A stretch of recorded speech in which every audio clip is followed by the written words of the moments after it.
I told them in the strongest of words to just do it. You see, this is a we just do it kind of show. And I don't want to go back to even elementary school, but I will. I won first prize in the episode number 702. Are you a boner guy? Oh, I was a boner guy. You know what? I miss penis. What are you talking about? I'm the one who should apologize. Is it going to be absolutely riveting? Is it going to change your life by any stretch? Probably not, but it's going to be at least entertaining, okay? By the way, for those people that are in the back, remember to shut the fuck up. Matty-O! Cuz-a-roo. Slap-a-rooney. It's showtime.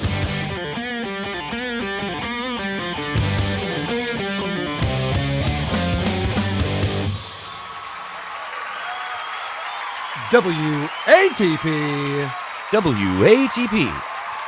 Hello, Rubbernecks and Cuzzaroos. Welcome to another episode of Whoever's Podcast, the only show that has PTSD from spending an entire week on Rumble. I'm your host, Carl. With me every Wednesday, even when the audience isn't, it's Adam Bush. What's up, Adam? Looking good, feeling good, Carl.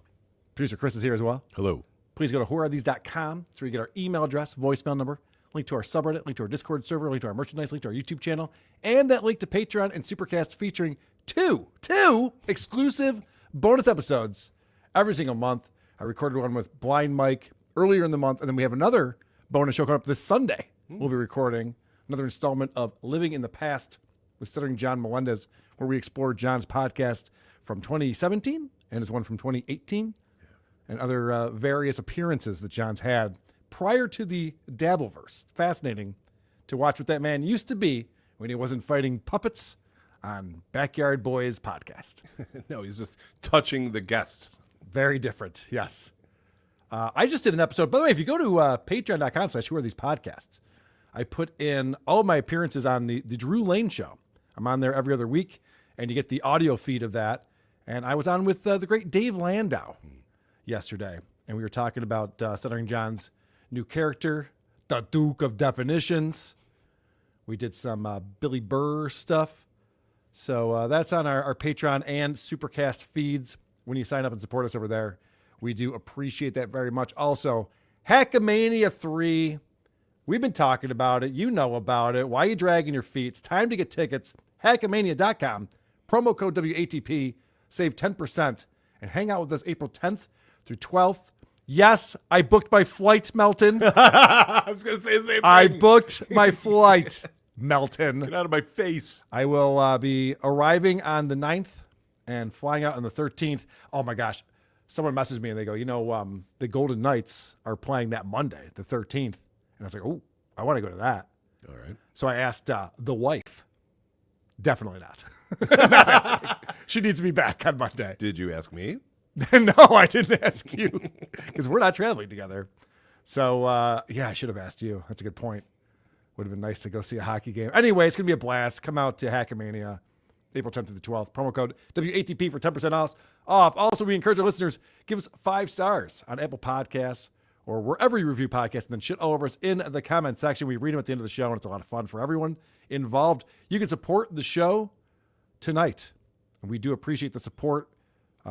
YouTube decided to take away a lot of our revenue this month, so if you want to help us out, supertip.gg/WATP is a great place to do that. Participate in the show and support it as well. Today, we'll be discussing Whitney Cummings making attempts at having topical jokes that tied the Olympics and Epstein files together. Keanu is so lost, she's now just calling me a pedophile on her show. We have the return of the song parody. Scorch gives us an update that makes me both happy and sad. Yes. Mostly Richard sad. Marx and his 3 sons find out how well they know each other.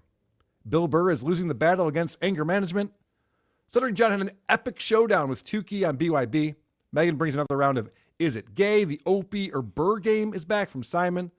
We have reviews and voicemails. But first, Adam Bush has a fascination with Jeremy Piven. Now, Jeremy Piven was great as Ari Gold, but what are we doing? It's 2026, and she's still out there trying to milk this character that he played on Entourage all those years ago. And the reason why I say you have a fascination with him, man, I don't know if we've talked about this, but instead of saying what's up or what's going on, you always text me, how you living? I do. How You Live in J. Piven was the name of his podcast. And so I have a feeling that you're interested in this character. I'm fascinated by him, especially the career he has now. I'm not sure what exactly he's doing, but I love every bit of it. He's This is what appearing. Yeah, This is right what here. he's doing right now. We can experience the Piven experience coming up April 25th, 2026 in New Jersey. A Kindy will be there. That's for sure. Game Changer Entertainment presents Piven Experience. And this is, it says right here, get ready for an unforgettable night with Jeremy Piven, Entourage's Ari Gold. Do you think he plays the character? I want to know what the experience is. I really do. Because he does stand up. This is not that. This is an This is not that. experience. No. I think he gave up on stand-up. No, he's got dates. Oh, he and does, this okay. is not on there. By the way, how old is this photo or how doctored is it? I believe it's like a Renaissance painting. Okay, that makes sense. So you get Q&A. There's limited VIP tickets. You get limited autographs. You get a free license plate. Check this out. Check out this license plate you get. Ari's Ferrari, Pretty cool. California plate. I don't know what you do with that, but put it up in your... Get pulled over. You're the third guy this week.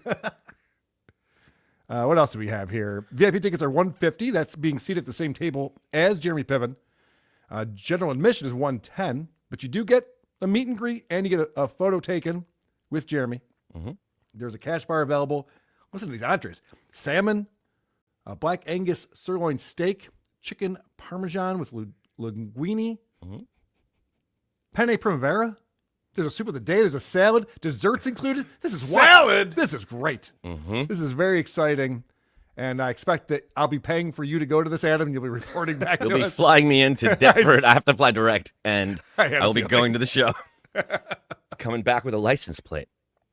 Did right, you what else see did you there pick was up this on? message? There was, if you go to his website, there's one comment section where you can leave him a voice message, and I loved the first message there.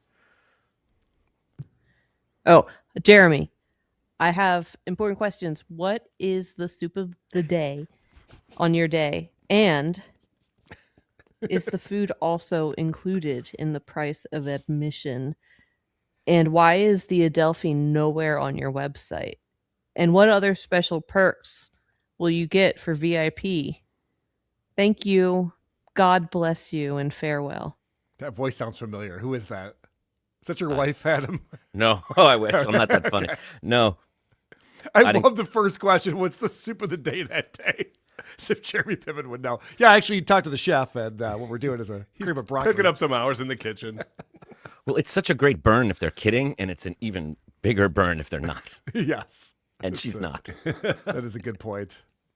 What else did you pick up on from this event that you were scouring It's online? really poorly worded, the whole thing they put together. Rare meet and greet experience with Entourage star Jeremy Piven. Jeremy played the famous Ari Gold. You will receive an autograph of your choice. You can also send in an item also with the VIP ticket. You will be seated at the same table as Jeremy. General Delphia admission tickets, you'll be at a different table. You will be able to walk up, mingle, take pictures with Jeremy. There will be a special Q&A. What makes a Q&A special? You can ask him about butt stuff. Maybe. You couldn't before?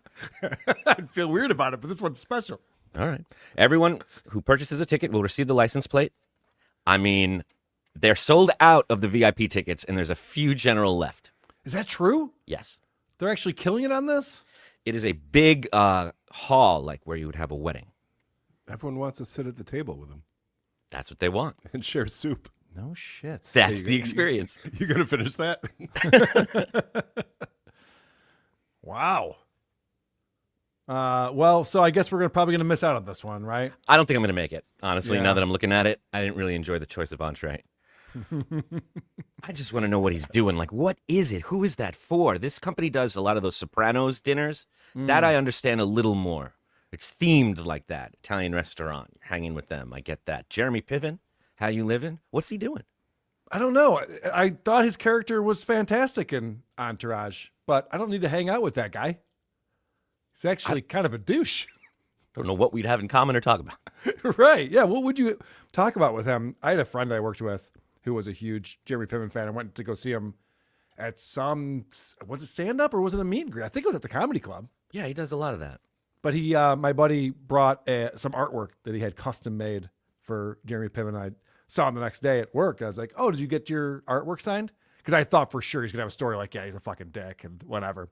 But Jeremy was actually very polite to him and thought that it was a pretty cool piece and signed it for him, which I was not expecting that. That's not the Jeremy Piven I know. I think he enjoys seeing pictures of himself, art made true. about him, probably. Those are good points right there. Well, there you go. Free advertisement for a thing that's going to sell out for some reason. It's pretty wild. I should mention there is a link in the show description for the Rumble feed. If this were to be taken down at any point, you can come over there and watch us on Rumble. Don't know why I think that might happen. These are dark days. Don't know why I would possibly think that. Let's check in on Whitney Cummings. Oh, boy. Let's see what she's up to on her show. What I'm enjoying about Whitney's channel right now is that the comments are favorable.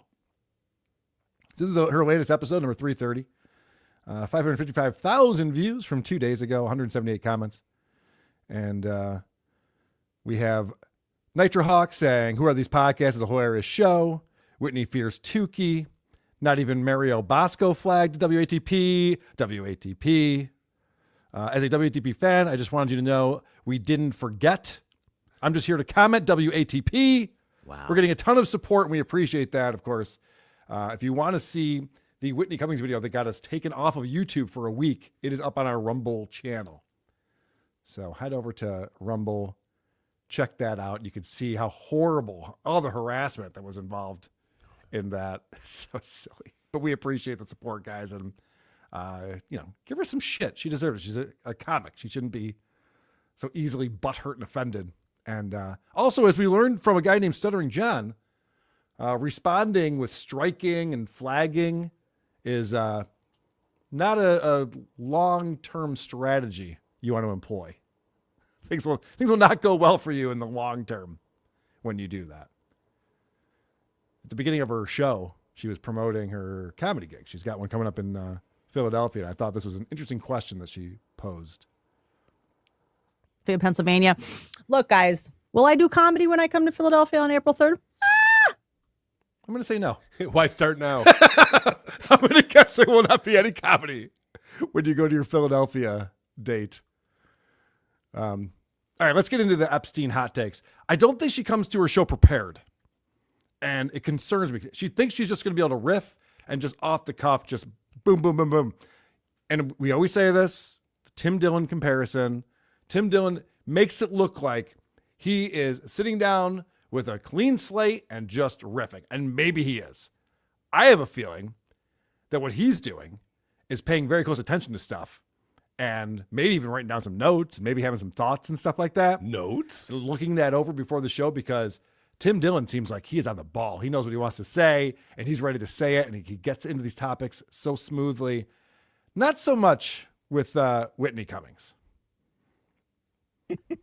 Remember when we were like, release the list? Now I'm like, guys, that was a little premature. Well, everybody wanted a list. Yeah. I thought I was going to see a Post-it note of a couple celebrities' names and we were going to move on with our lives. I didn't think I was going to be, looking through a photo book from the depths of hell. And then finding out the photo was actually a video. I didn't think there was going to be like psychopathic Easter eggs within. Is this? I mean, this is what we wanted on some level, but do you think that it feels a little bit like, okay, guys, I feel like you could have doled this out. I don't know, maybe like in video games, there's levels. I don't know. Maybe you could have eased us into this, or is this the way of just going, and That's now strategy. Yeah. I feel like the weirdest thing that's happening is you don't know what certain people have seen. It's also weird to have seen all of it. Well, what I'm not seeing in any of the reports So far, all right, we just watched like a minute and a half of her hot takes on the Epstein files. Yeah. It sounds like someone who didn't read the book giving a book report. It's crazy. Yeah. I mean, you can't believe it. By the time it gets to the third act, whoa, that third act. What a doozy. Can you translate what she just said? I have no idea what she just said.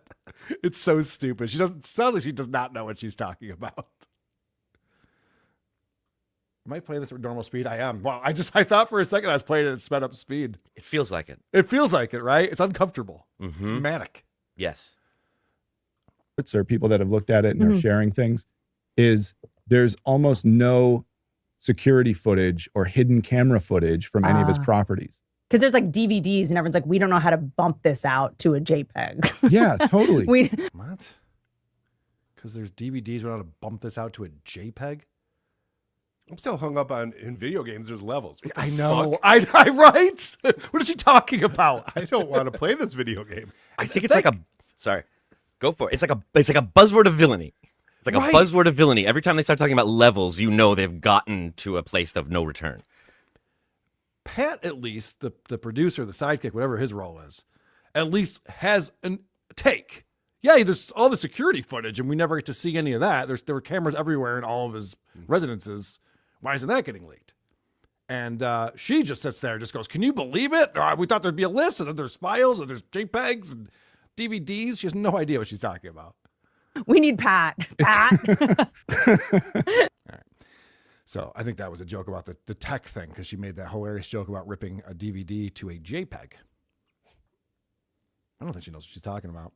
This is an example of her just sputtering out on her own show. So warped anyway.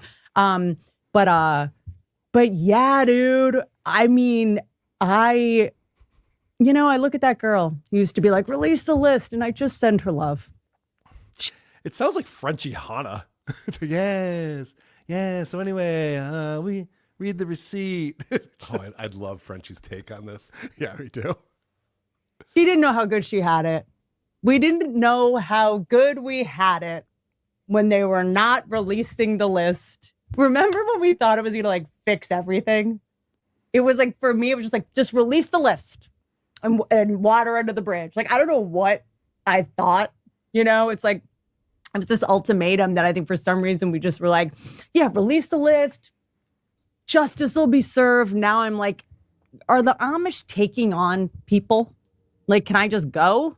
Do I just show up? Am I like, is there like a mailroom I can start in? Like, I can't do this. Like, we have to get off the internet. Like, they should have been like, we're going to release them, but you guys have to come to the computer and look at them, and we'll have like mental health professionals standing by. You know what? I can't figure out what she thinks she's doing. Filibuster. And she does these little like breaks for applause. Yes. It's hysterical. And there's editing being done too. Some tight editing in post. Yeah. So I can only imagine how horrible it was when you can't even figure out like when one sentence ends, the other one begins. Yeah. And that's what editing it. Pat's just like, next. What the fuck? There's all these like popular Amish shows right now on TV. These reality shows about people pretending to be Mormon or like trying out to live with the Mormons, like civilians living and going through this process. They're very, very popular. So whatever writer group she has here is like, Epstein, we're going to tie it to,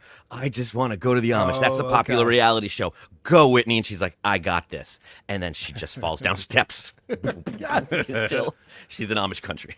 I'd watch that. And this is like the beginning of her show is just like, this is what she was going to talk about right out of the gate, Epstein files. And it seems like she's done no research, doesn't really know anything that's going on, and then goes, all right, how do I tie this into the Olympics?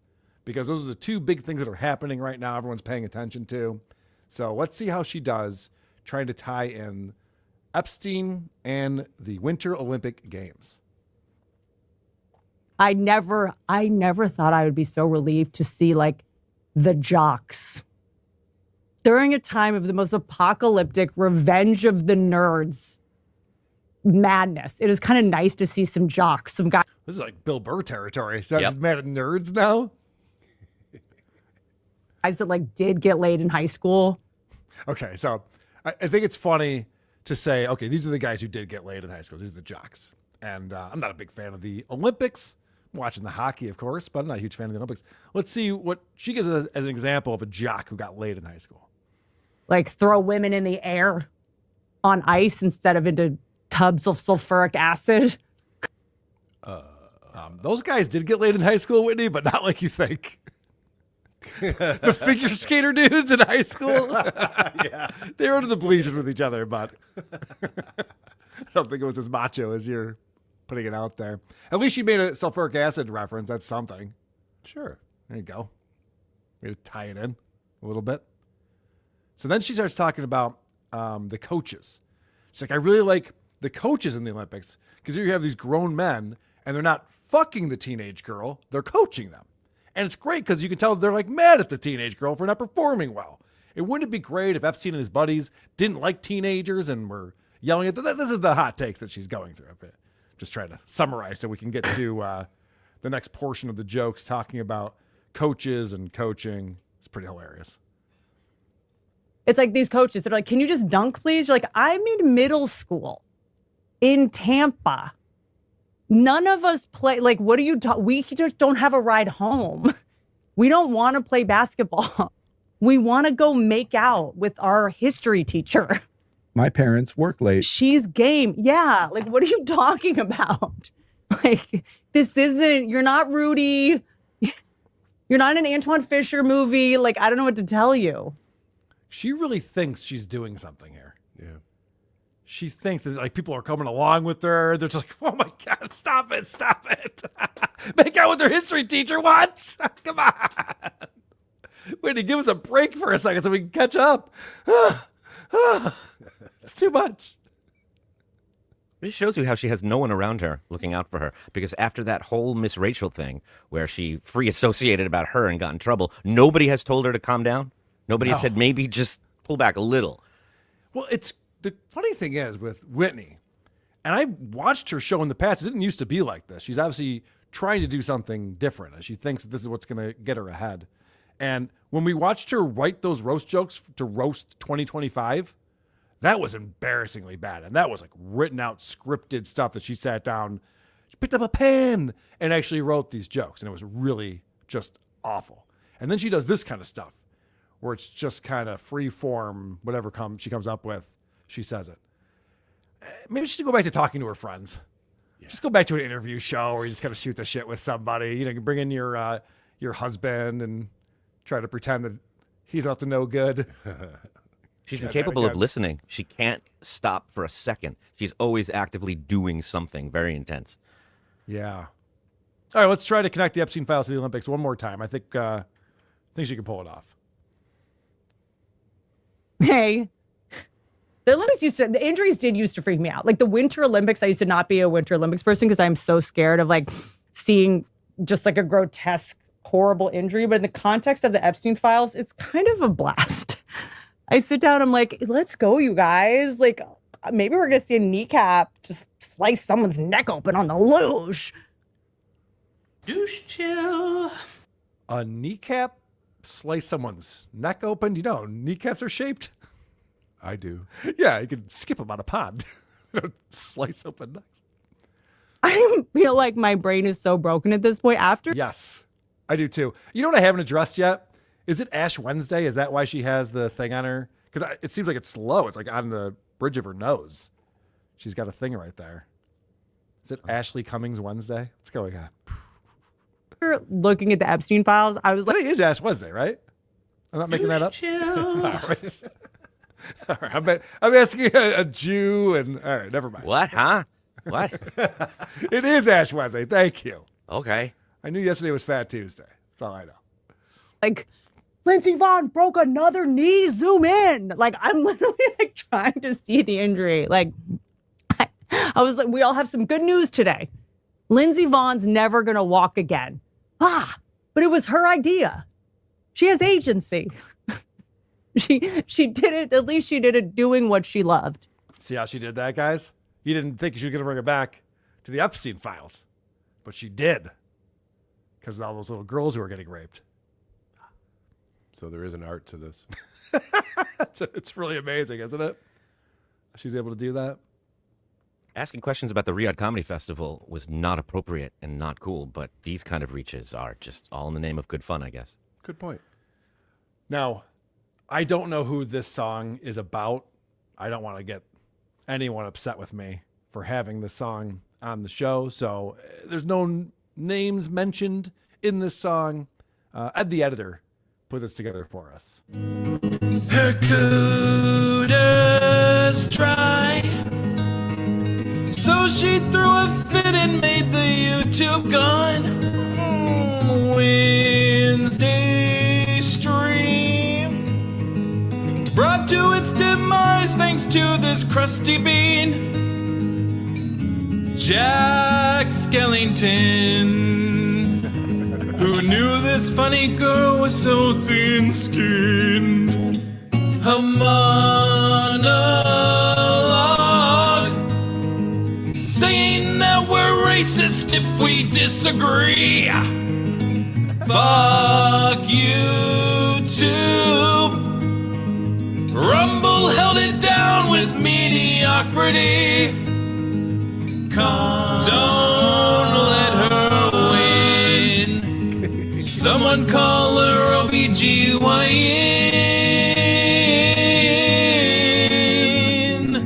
Oh, shut up.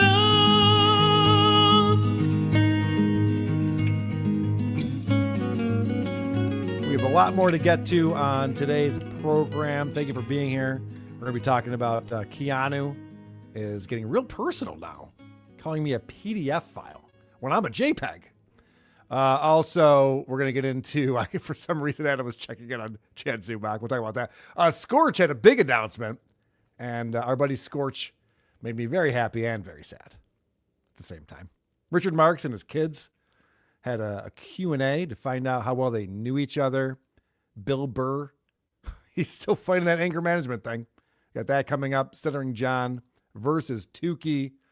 John celebrating his big victory this week over a hapless puppet. Before we get into all that, supertip.gg/WATP is where you can go to support this program, and we do appreciate that support. Now more than ever, Venom Tony 15 coming in. So that white trash, flat-chested, surfboard, ghoul face, asshole picture-taking, piss lover, CTE ridden from Jason Scoop, hoe-ass, mommy issues, unfunny idiot said Carl was a PDF file. Fuck you, Kiki. Most that, Gina.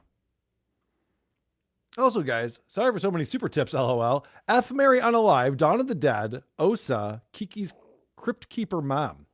Wow. Okay. That's not fair. That's rough. I'm marrying Osa. I'm taking John's inheritance. Okay. That'd be fun. And then Dawn of the Dead gets pushed down the stairs, and I'm somehow hooking up with Keanu's mom. Any other thoughts on this, guys? No, that's pretty much it. That's the only way to do it. It's the only way to go. Chaos Queen. Carl, Wins Push the Little Daisies is terrible. It sets the bar pretty low. Are you sure you don't like John's Bend? All right. We're not going to go through and start talking about old Ween albums, are we? Gonzo Shitcock is here. Yeah. The Jeremy Piven license plate is free, but you still have to pay for registration. No dice. No deal. Brag Heist became a YouTube member. Thank you very much for doing that. Get the bonus shows. We go to the post tab. You'll see those right there. James Q. Legend. Why is this still my thing? Oh, hey, Chris. Hey. Lazy Man on Mars. Trying to think of non-PCU thing I liked Jeremy Piven in. PCU's good. I like doing that too. He's good at Entourage. 37. Remember, for 30 months. Look at that. Carl, please upload the last Down the Drain to YouTube for members like me. Adam, please return my AirPods. I don't understand why you took them. They're still attached to your phone. You can track them and come get them. Yes, I do need to upload our recent bonus episode. There's a link to the Rumble, but you have to get that for YouTube members. Good call. I'll make that happen. Marty for life. She so wants to be Tim Dillon and envies his rise. It's obvious. York's 27. I can't believe it, but we found a person Opie is funnier than. I wouldn't go that far. Is 0 greater than 0? Laziest Man on Mars crying. Stop. Ash's jokes are already dead. Hellraiser. I hope you learned your lesson, Lady K. Just kidding. Welcome back. Skull. Thank you, Hellraiser. Thanks for being here, buddy. Good to see you. And Dr. Bob's ankle monitor says, this is for never playing that song again. Skull. All right. Fair enough. Some people are critics of your music there at the editor. We appreciate the effort and you doing that for us. I thought it was pretty good. I thought it was pretty good too. So this guy Michael Mullen sent this into me. This is kind of cool. He was watching this podcast. They were talking about the death of Kurt Cobain. This guy Ian Scotto is the host of it. And he had Ian Halperin on as a guest. Now, Ian Halperin used to be on Opie and Anthony all the time. And he's a guy who's written a lot of biographies and a lot of investigative research on celebrities and stuff like that. So he's always very interesting. I remember his catchphrase was, Google it, Google it. They'd be like, really? That happened? He'd be like, Google it, Google it. So that was kind of his thing. Anyway, Ian Halperin has this connection to the host of this show, Ian Scotto, going back to Sirius XM when Halperin was on O&A all the time. And they're talking about how the landscape has changed. And obviously back then, people were on the radio, and now it's all about podcasts. And this is an interesting conversation that comes up. So many things have changed. And, you know, with guys like Opie, they're sort of unheard of today. They're not relevant compared to some of these podcasters out there. And it's a whole different terrain. Would you agree? Yeah, things have changed. I showed you before those guys who do WATP, who are these podcasts who kind of talk about what Opie is up to. And I've said that Ian Halperin would be a natural fit to come on this show. I really feel, but like getting into the gist of what we're talking. Yes, Ian Halperin, you have an invitation, my friend, to come on the show. We'd love to have you on here. He, like I said, had many appearances on Opie and Anthony, so it'd be great to talk to him about that experience and dealing with Opie in general, because he seems to be a fan of this show and checking things out. So that's very cool. Appreciate it. All right. Thank you guys for sending me notes and giving me information, like Michael Mullins, who sent that. Lance B sent this in to me. He says, hey, I don't know why, but I was watching Tardo's live stream, and right after the timestamp, she goes along with a random free chat talking about how I'm a PDF file. So he wanted to give me a heads up on that. And Keanu's thing, kind of what she says about me is that I'm a nervous wreck and I have insecurity, which is a very interesting take. You're not that nervous. It's a very interesting take for her, but that's her thing. And so no matter what facial expression I'm making, she'll pause and be like, see what I mean? Right. You know, I'm either laughing too hard or I'm not laughing at all or whatever it is. That's proof of whatever point she's making. So anyway, this is her responding to this free chat. It's all jokes. Oh, and I should point this out too. What she's watching. So on Dabbleverse Live, which will be on this channel Thursday, tomorrow, 3 p.m. Eastern, a little earlier than usual. And Adam Bush will be joining us.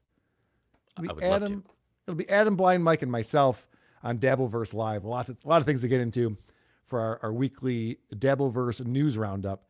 So she's watching where it was kind of a longer segment, but I showed her saying that we were slut shaming her.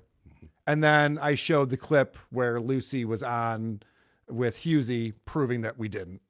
And so then she had to apologize, but immediately turned that into her. She's the victim. Of course. Immediately. Yeah. It's like, yeah, you said this thing that we did. We didn't do it. Here's the proof right here. She's like, yeah, but, you know, you guys say I like pee.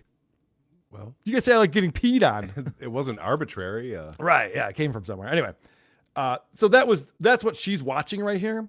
And so that's what she's reacting to. It's all jokes, Mr. Insecurity. That's funny too. She's talking to me, Mr. Insecurity. She's like, it's all jokes. This is a woman who co-hosts a show with a guy who strikes channels and sued Shuley and me. Sent me a demand letter for $300,000. It's all jokes. I agree. It should be. I guess it's an aborted baby joke. All right. You are an okay. That's fine. Yeah. But it says, Tyler, is that true? Look at Keanu's butthole photo. And then Lucy says, hold up, Carl. I'm busy uploading videos of myself. Wait. Is that true, Tyler? So she pulls up these two separate chats. One says she was 15. He was 20. And she's like, is that true? And she pulls it up a couple of different times here. That, if true, I did not know that. That's not good. Well, I mean, is that true? This is a woman who went on MLC, Kevin Brennan's show, and Kevin asked her about my girlfriend getting an abortion. And she goes, yeah, I think they were in their 20s and Carl paid for it. It's like, just made shit up because he was trying to please Kevin Brennan and give him information. Like, see, I know stuff. Completely made up. So now she's sitting there and it's just a random chatter. And I know there's only a dozen watching the show. So, you know, she reads everything that comes through. And she's going, is that true? He was 20 and she was 15? All right. Ew. I'm going to start feeding her hilarious information about you. You might as well. If she wants to believe it, she will. And look at, she's already reacting to it. Oh, what a gross guy I am. Ew. Imagine accusing someone of being a pedophile on your show. Just like, oh, so-and-so said you're a pedophile, so I'm just going to run with that. What? Yeah. Okay. What could go wrong? Cool. Yeah, right. Exactly. It's pretty smart. Pretty smart stuff, Keanu. Oh my God. I just thought he was like young and he had a girlfriend. They didn't want a kid at the time. That's how it works. Yeah, that is how it works. So I think I was a junior and she was a sophomore. We were one grade. Ew. We were one grade different. Not that she wasn't of age. Well, I don't think she was of age, but neither was I, so it's fine. Yeah. Are you sure? That's how that works. Ugh. Jesus. All right, so he's not only an insecure, like, little weasel, he's a fucking... I'm a what? She's making fun of your little weasel again. Use your use your words, Keanu. You want to call me a pedophile? You've already alluded to it. Go ahead. Ugh. Oh, okay. Yeah, one of those. That ain't right. Yeah, remind me of the age difference between her and Gino again. He was Romeo and Juliet. Lot of the charges. They were 14. Oh, someone brought up Romeo and Juliet. So now we get to see drama kid energy come out from Keanu. You didn't think she was obnoxious before.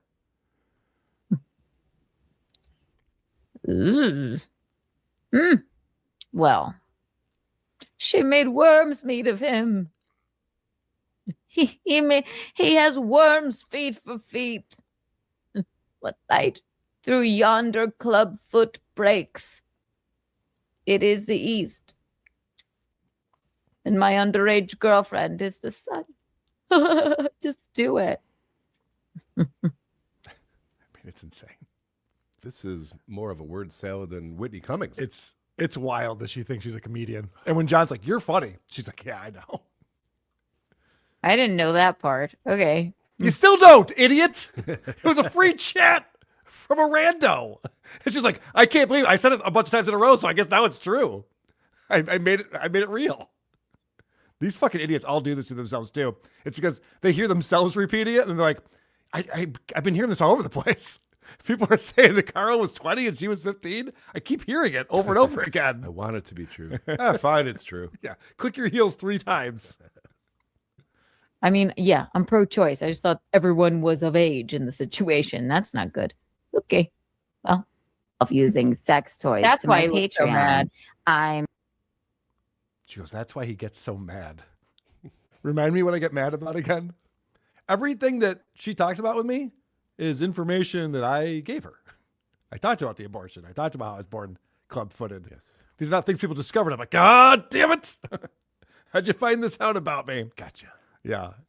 So you would think that would be enough accusing me of a horrendous crime like that. Oh, there's more. Oh, no. 30 minutes later, she's still watching this video and she comes back to it again. I'm not at all. Very... I, like Lucy, am pro-slut.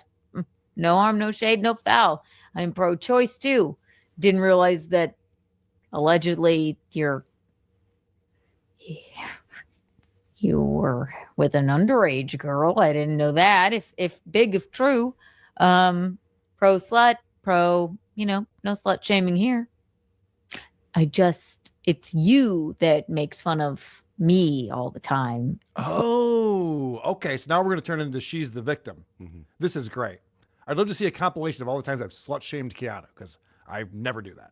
Because I don't give a shit. She was on OnlyFans and showed her asshole. Yeah. Patrick Melton talks about it. Kevin Brennan talks about it. I don't. What shames me for my former OnlyFans, and the cartoon was about, it's funny because I don't see any of Lucy's content from her Patreon screenshotted or stolen or downloaded and posted all over the internet. I wonder who that is. So funny. Remember I always said the Dabbleverse was toxic? Yes, it is. Just me, because you can't stand me because you hate yourselves. Let's unpack this logic. Yeah, please. All right. So Keanu very much is turning into Stuttering John. She's morphed into this idiot where she goes, wait a second. People are making fun of me for doing this thing, and they're not making fun of this person for doing a similar thing? Yeah, people don't like you. It's because your personality sucks. So they go, look at this slut on the internet. Look at her playing with herself. I just found this video from her OnlyFans. And there's a person that they admire and they like, and they go, I'm not going to make fun of her for doing that. It's selective, and you earn it. You deserve this because you're a prick to everyone. And you say horrible things, and then you're the victim. It's like you're very unlikable. People who do this, who are just like, woe is me. I can't believe I'm getting made fun of for being peed on and for having my butthole on the internet. And also, Clubfoot Carl's a fucking piece of garbage pedophile. You're like, okay, pick one of those lanes. And I'm fine with that. I'll go along with you on either one of those lanes. I'm not too worried about whatever you're going to say. But you can't be both of those things. That's what a cry bully is. It's annoying. No one likes it. She's staunchly pro-life, but then has to remind us of that because what she said sounded like the exact opposite. She is against slut-shaming, but Lucy had to school her because as someone involved in that world said what you're doing is unacceptable. Scarlett had to disown her because she treats people like that. As an actual drama nerd who trained with the Royal Shakespeare Company, we disown you and find that last monologue wholly unacceptable. I was hoping you'd weigh in on that. That's great. Well, I'm happy to report that, as I mentioned on Dabbleverse Live, we played this whole segment out and I showed where Keanu's a hypocrite and a liar, and we exposed her for that multiple times, by the way. And Lucy did a great job with that. It's funny that when she's watching this back, she doesn't get that far into the video clip. She just stops watching it before we get into that. Gino does all this. All of this is stuff Gino, like, she lives around this. Mm-hmm. This is like the environment, and blurring that line between comedy and like accusing people of crimes. She has heard him do all of that, and as you pointed out, is starting to pick up John's. Yeah. So this is now the product of her environment. Yeah, and then you got Aaron Imholt on top of that, just making shit up about people and, just throwing it out there. Just like, yeah, let's just say Carl's a pedophile. I don't like him, so we'll just do that. Like, she's getting elements of all of this bad behavior. Yeah. It's not great. All right. Let's move on. It's enough. I just thank you to Lance for sending that in. I would not have seen that otherwise. No one would have. But I think when someone starts accusing someone of some heinous crime like that, they should be called out for it. It's against the law, I'm pretty sure. Now, we'll make real quick work of this, but Adam, you decided to see what our buddy Chad Zumock was up to, the Z-Man. I haven't heard from the Z-Man in a little while. I'm not sure what he's doing. He's not doing much. No? This will take 2 seconds. Checking in with Chad. I just turned it on. This is what he was doing. Turned it right off. I'm feeling in the mood. I'm feeling sassy, by the way. I just want to let everyone know I'm in a sassy mood. And I want you to be about it. Okay. There's a lot of Chad's show that just talks about how it's going to be a thing. Mm-hmm. We're doing it. We're going to do a thing. There's a thing that's happening. It's going to be happening. Coming up, the hype train. Right. Yeah. Soon I'll be asking you guys for money. Yeah. Okay, cool. Looking forward to that. Do you want to know what it is? I have a feeling I know what it is because there's a certain segment that Chad really enjoys. It's watching the live action 70s Spider-Man television show, and he gets real pumped up. And I think you'll enjoy it. But we're back. It's happening. It's 70s Spider-Man. Yes. 70s Spider-Man action. brought to you by Stonies. Oh boy. So playing the theme song and playing with his little. Okay, I need to address preamp. this. Yeah. Yep. We were listening to his stupid awards show coming back from the studio a couple of weeks ago. Mhm. The way he says, shh. You brought this up to me. I can't Action. unhear it now. It sucks. Yeah. It's not funny. It's not a real affectation. But he does it every time. It's a bad fucking habit. It's a bad habit. Action. Go fuck yourself. You're right, though. He does. His SHs are infuriating. Okay. Like entertaining children. Right. All right. We still have. Thanks you for checking out. Chad. That's all I got. glad he's watching 70s Shortest Spider-Man. segment ever. 70s Spider-Man action. Took 2 hours, but I got there. We still got Scorch. We got Richard Marx talking to his kids. We got Bill Burr coming up. Stuttering John. Wow, so much to get to on this program, guys. Thank you all for being here. Thank you for supporting the show at supertip.gg/WATP. Ugly, old, busted, Botox, shrill, annoying people suck. I agree, Beggy Monster. Venom Tony 15. Carol, I think you missed super tip I did of Slobbering Jay. I don't think I did. Didn't I play that? I'll check. Mark Davis. Mark Davis says, when you're as white as a piece of paper, you shouldn't wear black clothes and dye your hair jet black. Just saying. Welcome back, gentlemen, and Chris. Hey. Oh, I see what he did Hey, there. wait a minute. I see what he did. Laziest Man on Mars says, imagine needing this dumb Bint's approval on dating. I will imagine that. All right. Fair enough. Paula Ronda. Welcome back, Carol. WTP and TSN for life. Keep fighting the good fight. Thank you very much, Paula. Much appreciated.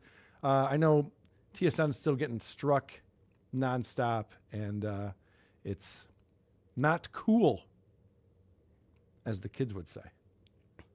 Not cool at all. But you know it is cool. Some are odd and some deranged stories that are very strange. Weird news. Scorch came back to the internet this week on his Scorch PFG TV YouTube channel, as well as his Facebook page. And he posted a video to let us know what up in the world of Scorch. That's the name of the video. This is gold. And this is exciting. This is such big news. Even Anthony was texting me yesterday when I was on with Drew and Dave Landau. And he beat me to the punch on this, but this is important information. Hey, what's happening, you guys, and how you doing? Scorch is here, and thank you for checking out. What is Scorch up to? First and foremost, I suppose, in the eyes of the government, I am now officially retired. Do yourself a favor if you're not there yet. If you have no savings account, that's me. If you have no checking account, that's me. If you have no 401k, that's me. Do yourself a favor. Don't retire. I did. Seriously, guys, I retired because basically I've been unemployed for a couple of years, and I've been trying to get job after job after job in any number of industries. And I think between the age and everything else, it's just not happening. So I was able to collect my retirement. He goes, between the age and everything else, lack of marketable skills? Is that what the everything else is? Yeah. No ability to do anything?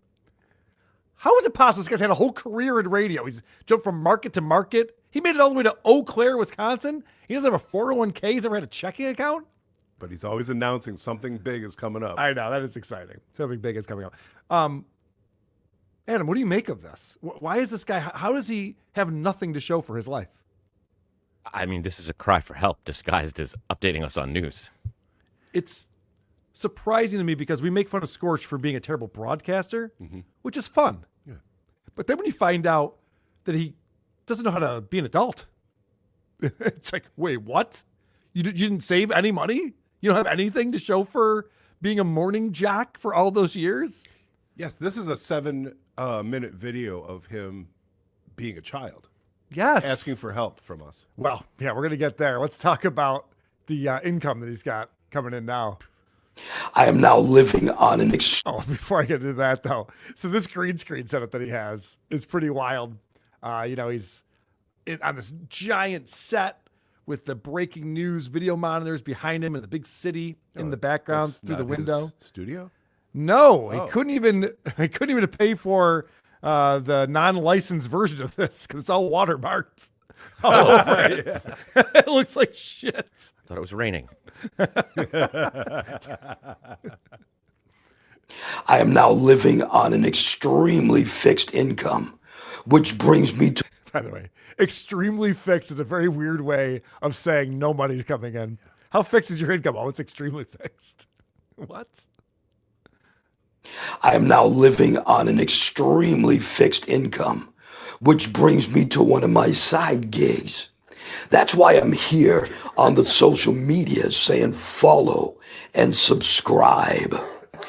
For instance, on Facebook, it's 99 cents to subscribe to the Scorch page. Oh boy, buddy, you're not going to make any money charging 99 cents on your Facebook page. That's not going to solve your financial woes. This is the problem with poor people. They think everyone's poor. Could you guys have like 99 cents to spare? Yeah, I got a fucking shitload of 99 cents to spare. What am I going to do with that? What do you want me to do? I did sign up for his Facebook page. But here's the crazy part about this. He's making this video. It's up on YouTube. It has 411 views, thanks to Anthony Cumia and others. You sent this to me, producer Chris. Christian Blatt sent this to me. So it got on people's radar. So it's 411 views on YouTube. He comes on, the first thing he says is, hey, one of my side hustles is doing this Facebook thing. 99 cents to sign up for the page. There's not a link to the Facebook page anywhere to be found in the description of the video. I went to the YouTube channel description. There's not a link to be found there. There is a link to scorchonline.com that does not exist. So that was no help at all. I did finally find it, and I'll help you out, Scorch. I'll tell you what it is. Facebook.com/the Scorch page 1. Apparently he was planning on having a bunch of them. Yeah. Somebody got the Scorch page, so he had to. So I signed up. I paid the 99 cents, which will be recurring. Somebody in my accountant know. I splurged this week. Good idea. And this is the video that you get, the exclusive video. Hopefully this works. Signed in my Facebook or whatever. The exclusive video you get when you go to Scorch's page. Ooh. Okay. Let me get the volume up. One thing I learned from Who Are These Socials is that every platform puts the volume adjustment in a different place on the screen, and some have it automatically on, some have it automatically off. It's great. It's a great system that we have. Hey, what's going on and how you doing? Scorch is here. And I've been telling you how I really miss entertaining you guys. I'm working on something huge, or at least I think it's going to be huge, that I'm going to talk to you guys about in another week or so. But in the meantime, I figured, why not fuck? He calls that a blooper video. And that's what I get for my 99 cents. It's the only video, by the way, that he posted for us members. I get to see him go fuck and start over again. Did you say pretty great? It was worth 99 cents. Yeah, it was worth it. I'll be honest. So sign up for that, everyone. Helps our buddy Scorch out. So the funny thing about radio guys is that they can't think of the world in any other way except for the radio world. I'm going to try giving prizes, gifts to the subscribers as well once we start getting enough and I can start affording gifts because like I just said, I am living off of this fixed income. No one needs a gift, man. Yeah. No one's looking for... I'll sign up for your Facebook page, but can I win prizes? Gifts. What the fuck are we even talking about? He's not that bright. Can I get the oversized comb and the Chinese finger traps? The rainbow suspenders. I don't need any gifts, man. Just put out a product that we like. Just more of these bloopers that apparently are a hit. So one of his side gigs, he talks about his side gigs, is dog walking and dog sitting. And this is actually sad that he says this. I love this dog thing. I leave every dog when I get done with this satisfied, really warm, just genuine, I did good, this feels good feeling. I haven't had that feeling on the air in radio in years. So, you know what? It's a win-win situation there. So, You haven't had a feeling like you did something good on the radio in years? Yeah, no shit. Yeah. We remember Megan. Well, there's Megan. There was Tyra, who was his co-host in Eau Claire radio. Oh, yeah. Tyra. Yeah. God, I'm already forgetting. I apologize. How could you forget? Scorch. But it was terrible. Can I donate to the dogs or the dog walking thing? That sounds great. That I can get behind. You actually can. Good. Yes. Well, okay. Spoiler. I don't know if you can donate to it, but you can hire him. Okay. How close are you to Eau Claire, Wisconsin, Adam? I'll get there. Yeah. It's another Facebook page. Pause for the cause. Yeah, here it is. If you're in the area and you would like to have your dog walked or your dog sat, cat, I watch dogs, cats. I'm watching a bearded dragon as well. Spike the bearded dragon. I mean, whatever it is, get in touch. I also have a Facebook page for that. Scorch's Pause for the Cause, a dog sitting and dog walking service. Check it out. Now, let me ask you guys this. When you see a name that says Pause for the Cause, do you assume there's a charitable organization involved? Yes. The cause is he's broke. Oh. He's on an extremely fixed income. Fix it zero. It's what the cause is. Like that's fucking stupid, right? That he would call his Pause for the Cause. Everything has to rhyme with him. Everything has to have alliteration. Cause I want your money, I guess is what the cause is. I believe it makes him happy, though. I believe it's the same thing as Aaron when he went to jail for a day and didn't have to hold up this thing that was making him miserable when he actually had a day spent serving a purpose. Go do that. Do that. Yeah. Oh, Just no. Focus on that. He loves it. He's looking for you to hire him, and he even puts up his rates here. It's $20 per hour per visit, and then $25 for a 30 to 45-minute walk. I also have access to your liquor cabinet.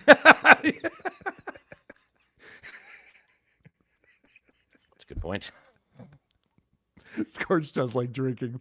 And we're going to talk about that in the update on the Dive Bar Locator app. That was his last venture that he had with his roommate. What's going on with that, Scorch? The last big project I was working on, I fully believe in. It didn't quite work out, but so what I do is I transform, as I always do. You know, I get back up, dust off, and have to try it again my own way. So here's what's going on now. Coming up in just a few weeks, you're going to be seeing the first little tidbits, if you will, of my next big media project. Sweet. Check it out. All over the country, there are tens of thousands of bars and thousands of breweries, many of which serve some killer food. This is some AI slop, whoever put this thing together for him. The burgers on the grill on fire. All over the country, there are tens of thousands of bars. Yeah, okay. This is funny, this trying to make this burger look delicious. Because like grease is raining down on top of it. Yes. It's a little wonky. Which serve some killer food. And there are a lot of restaurants that have some amazing bars. But you might not know about them. And that's where we come in. This is Scorch's Booze, Brews, and Chews. More rhyming. Yes, there it is. Scorch's Booze, Brews, and Chews. Take my money. Sign me up. This is already fucking awesome. I'm so ready for this because the Dive Bar Locator was narrow-minded. You know, it was narrow. Yeah. Just dive bars. What if there's a restaurant with a really cool bar in it? Then I will talk about it on Booze, Brews, and Chews, which I'm not even sure what this is, to be honest with you. Is it a show? Yeah, I think it's a review show. Well, what kind of food are we talking about here? We're going to be going all across the country, and for what the places that I can't go, here's where it's going to change up a little bit. I'm not going to be able to go all across the country right now. There's no wait, hold on a second. I missed that. This is where the food is going to be. Bars and breweries that have great food. And I'm not talking pretzels and peanuts and popcorn, although that could be good food. I'm talking real food. Who can afford that? And restaurants with great bars. I love that. He goes, no, if you think I'm just talking about like the popcorn that's out there or the peanuts, I might be. You like that? Sure. Then let's do that too. Very funny. But anyway, okay. So now let's find out what this actually is. I'm already confused about what we're doing here.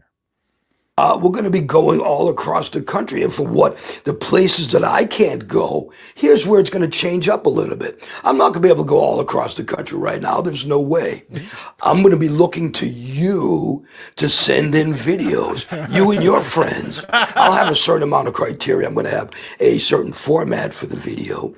But I want you to pretty much ad-lib videos. Bring videos when you go out to your favorite bars that serve food, your favorite restaurants that have a killer bar. Film what you're doing and be part of the show.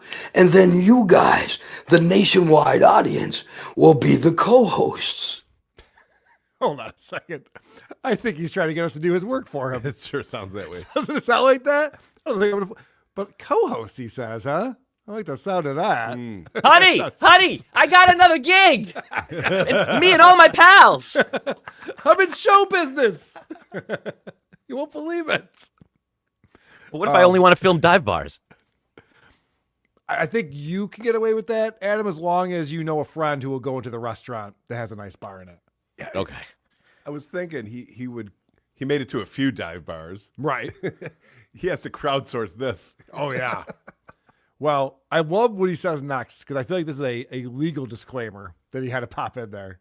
We're going to be spreading the love. So I'll take care of what I can take care of. You guys send in some stuff and make yourselves internet celebrities as well. And it's all part of Scorch's Booze, Brews, and Chews. So I like that he says that. He goes, now you guys send in stuff and I'll play it. And I own it, by the way, just so you guys know. So when it catches on and Guy Fieri's calling you, like, you work for me. He's also implying that he's an internet celebrity. I love that. You guys can be an internet celebrity just like me. 411 views on this video. Pass. Every comment is like Anthony sent me. No, it's hilarious. I love this idea that he came up with. He's like, well, I have no money. I don't have a pot to piss in. I can't travel to places. That didn't work out for me anyway. What if I outsourced all of that? And other people get drunk at bars and send me their experience there. And I'll put that out as my show. But hold on a second. There has to be more to it than just that, right? Now, the app. Let's talk about the app very quickly. It is available now on Google Play Store. Yes. Scorch's Booze, Brews, and Chews. I am in the processes of getting it ready to be on the Apple, whatever it is, the Apple Store as well. So you guys are going to get it as well. It's going to be available everywhere then, within another couple of weeks. But it is available now, as I say, on the Google Play Store. Just look for the Scorch's Booze, Brews, and Chews. And maybe I'll even put a link to it up here as well. Maybe. He didn't. He never explains what this app is. No. He just goes, there's an app. Is it a show? Is it an interactive map? Is it a menu? Like, what is it? Is it recommendations? It's a shortcut to his Facebook page. It's a blooper reel. Yeah, right. We haven't created it for him yet. I know. I love the fact, and I saw him argue with someone in the comments, and they're like, I looked for the app, and it's not available. And he's like, nope, I just checked, and it's right there. The guy goes, I'm in Canada, so I can't get it. Still fighting with the chat. Yes. Yeah, he's arguing with the chat on this.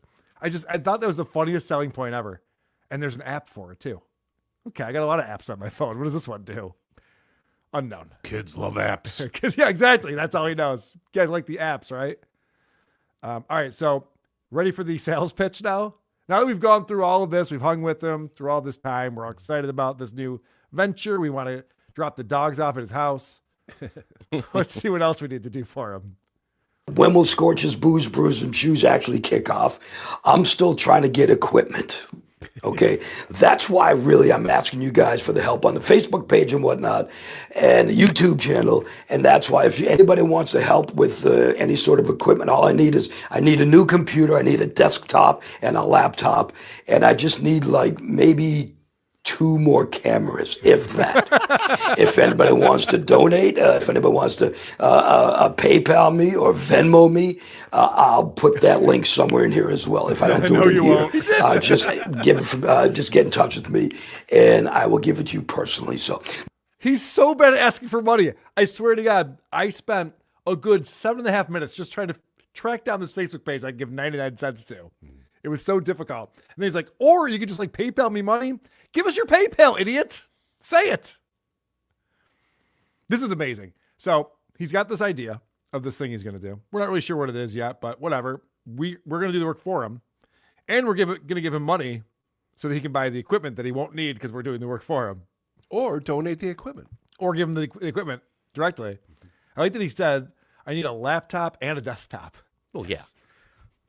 Yeah. Why? I think he means desk. That's funny. He's miserable in Eau Claire, Wisconsin. It's too bad. Like these radio guys, they have to move around market to market to get gigs. And some of them settle down in places like Detroit. And they love it there. And it's a great community. Others end up in Eau Claire, Wisconsin. They want to get the fuck out. I'm trying to get out of this area again at some point soon. I am hoping to move out west. I miss acting. I miss entertaining. I can't wait for this whole thing to come to fruition. And I miss you guys. So I appreciate you checking things out. And have yourself a PFG day. I will, buddy. I'll have a pretty fucking great day. Watch the way he signs off on this. Thank This God. is amazing. So glad you're doing this. I love this. Peace out.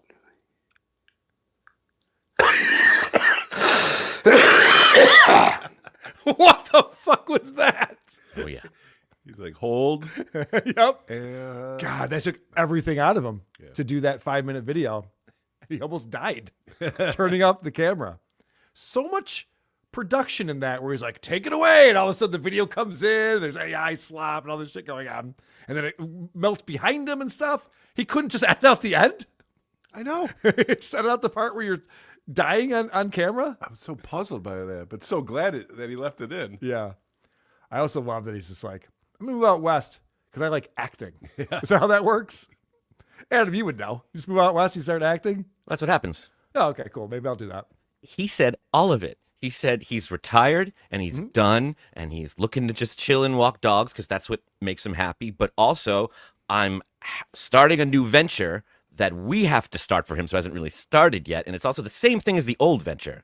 It's just we're doing more of the work. And also it's the radio and acting that makes him really happy. So he has to get back to that because he's all about traveling, but he can't leave the state.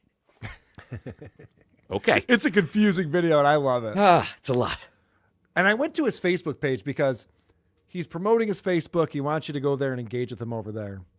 And they do have 6,300 followers on his Facebook page. And he was bragging about the numbers that he had.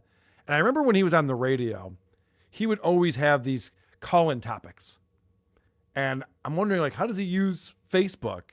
What kind of posts does he have? This is from yesterday morning. Good morning. What are you eating for breakfast today? Do you eat bigger breakfasts on weekends? If so, like what? Let's get a conversation started, gang. What do you say? It's a little divisive. The hot political climate, now's not the time, Scorch. Could you imagine posting that on Facebook and then waiting for people's replies? Actually, I do have a bigger breakfast at Sunday for brunch specifically. Like what? Like what? What are we talking about? Bacon? You're an egg guy? Omelet guy? What do we mean? We love you, Scorch. We appreciate you. Hope things work out. All right, we still have Richard Marx and his kids, Bill Burr, Stuttering John. Is it gay? The Opie or Burr game. So much still to get to. Thanks so much for hanging out on our return to YouTube. Feels like more than a week, doesn't it? It does. I mean, it was a little bit more than a week for some reason. But it also feels like more than a week, which is annoying. But thank you, people who are going to supertip.gg/WATP, like my man, Labyrinth Mystic, coming in. Sorry, chaps. Went a bit heavy on NLO, Cardiff, and even BYB because I was not expecting John. Would rather quad than John get it to say, say it to John. Okay. Next week, no worries, Labyrinth Mystic. I see you everywhere in all the chats. You're awesome. Thank you for supporting the Dabbleverse and all the shows. Mm-hmm. I too am on a fixed income, but it's only half what Scorch makes. That could be true. Laziest man on Mars. Of every dog dink broke, unemployable of the O&A Stern TV universe, Scotch is the only one who breaks my heart. Seems like a good soul who is just totally lost. Maybe Ron the waiter, but he liked Opie. Right. Yes. Yeah. Ron the waiter deserves where he's at. DPM. Everyone thinks I'm gay, but I'm just persnickety. When I attend my gentlemen-only parties, I wear a smoking jacket and ascot. If I'm feeling randy, yes. Sounds right. Last dabbler standing. Welcome back to YouTube, Carl. Now we have to make up for last week. I recommend a white power hour. Maybe make your co-host dinner something humiliating. Adam, how's your German? We glocken a Peter to Stuntenle. Pretty good. This fucking Beggy monster, man. He's in my head all week last week. Oh, you're on Rumble. No one's getting money on Rumble rants. Like, damn it. We actually did get a couple of Rumble rants. I made producer Chris read them. Yeah. There could be Rumble rants coming in right now. We're on Rumble. If anything happens to this feed, there's a link in the description. You can watch us on Rumble. But there's no way for me to see Rumble rants in the software that I use. Dame Taft movie show. Scientology is great, Adam. My colon has gone clear. You're welcome. Happy to help. Nancram. When Scorch said he needed a laptop and a desktop, he meant he needs a piece of wood to sit his laptop on. You must have some wood paneling to send over to him in a taxi, Carl. You would think. You'd think I have a bunch of it over here, but use it all on the walls. Sacha Baron Corbin, producer Chris rules he has shoulders. I do. Is that true? Yeah. Debatable. Hey. Megan Grimes. Sorry for the off-topic chat.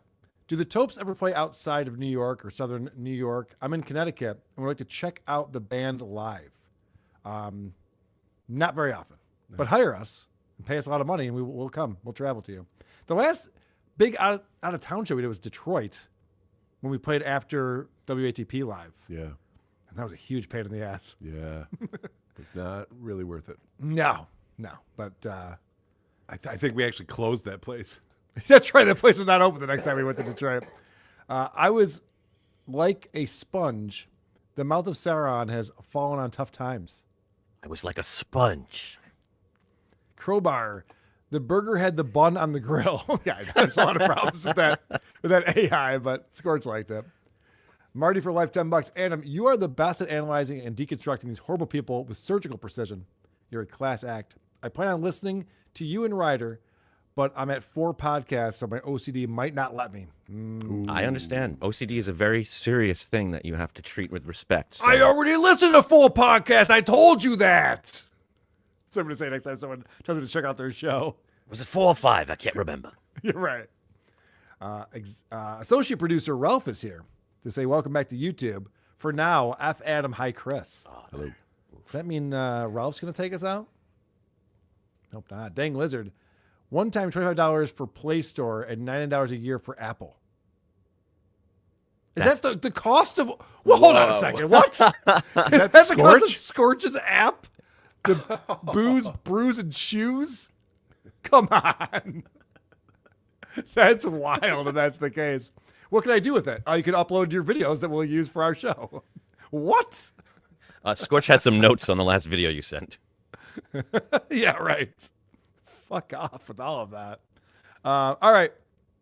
Adam, you were checking in on our buddy Richard Marx. Now, Richard Marx and his wife, Daisy Fuentes, were doing a show together during the pandemic, and then Richard Marx has continued on doing some podcasting from time to time. Of course, he's been very busy promoting his new album of standards lately. Magic Hour. Wow. I can only imagine how great that is. But you happen to pick up on a podcast that he did with his 3 sons. Now, these aren't Daisy's kids, right? He got married to Daisy after having the children with his first wife, I believe. I don't know the details, but I know he does have kids from before with Daisy. I don't know if they have together or not. Okay. So he has 3 sons. And what's the reason for this show? He thinks it makes him likable. I think somebody thinks he's stiff, so they keep putting him in positions where they hope everything around him will warm him up, but it only kind of reveals more of his colder side. Okay. So it's not really working out for him. Not this time, no. Okay. There's like a low-key hostility he shares with his family, and he thinks he's kind of the star of the moment all the time, and it doesn't always feel that way. He looks like to the audience like we're always on his side, and I don't know that we are. So the first question they pose is they want to know like what Richard Marx's bad habits are. Yeah. They ask the kids, like, what's a bad habit that your father has? It's not even bad. They just say like interesting or weird. They say of your father.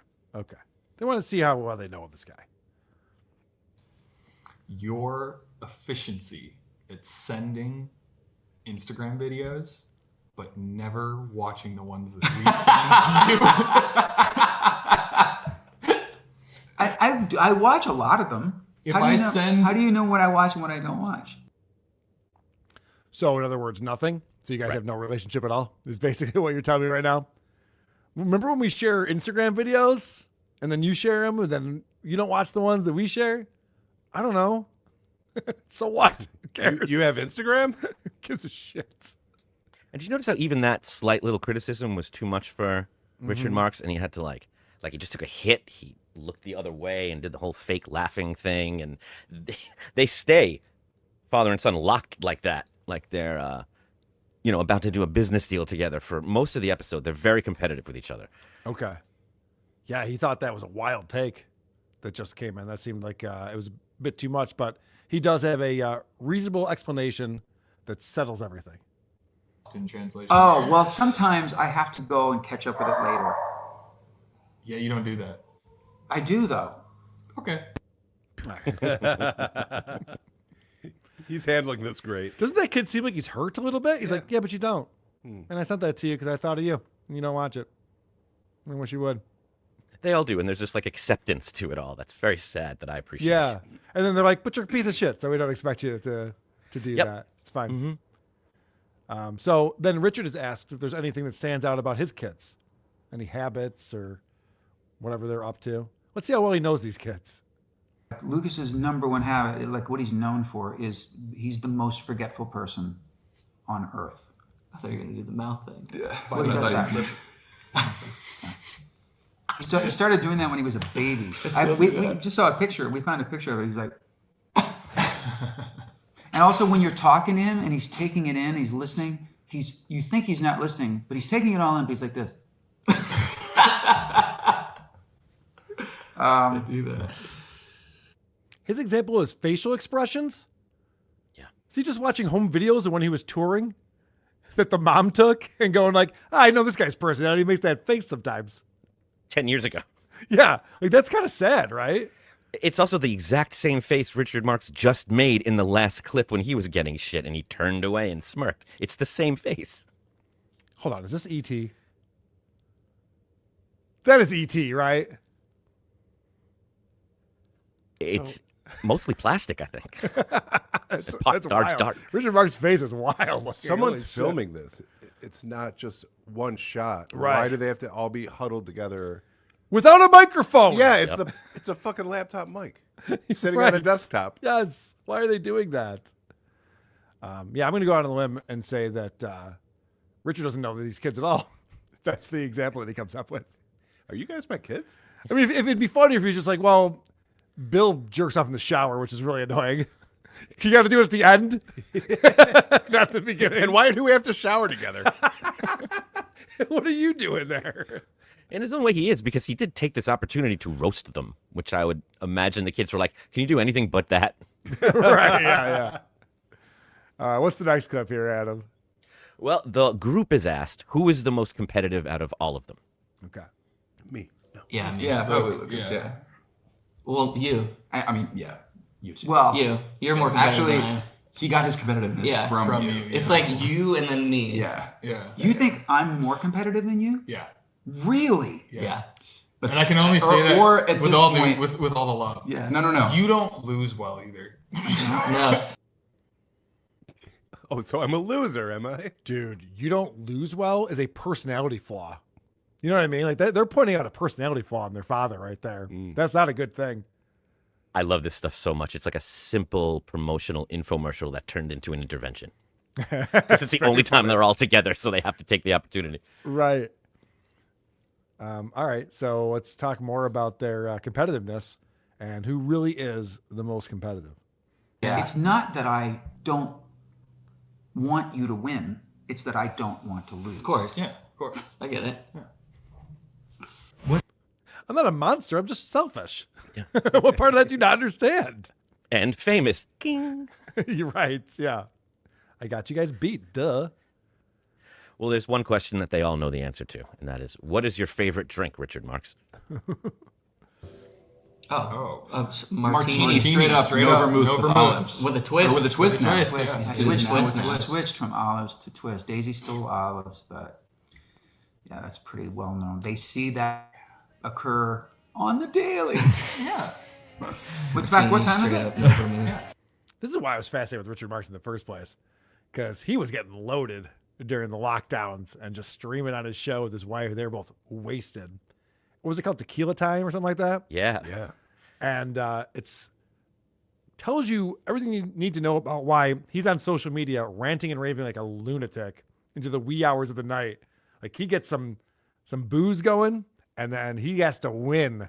I'm going to win this argument right now on the Twitter. It's basically what he's up to. Did you guys see me win that conversation?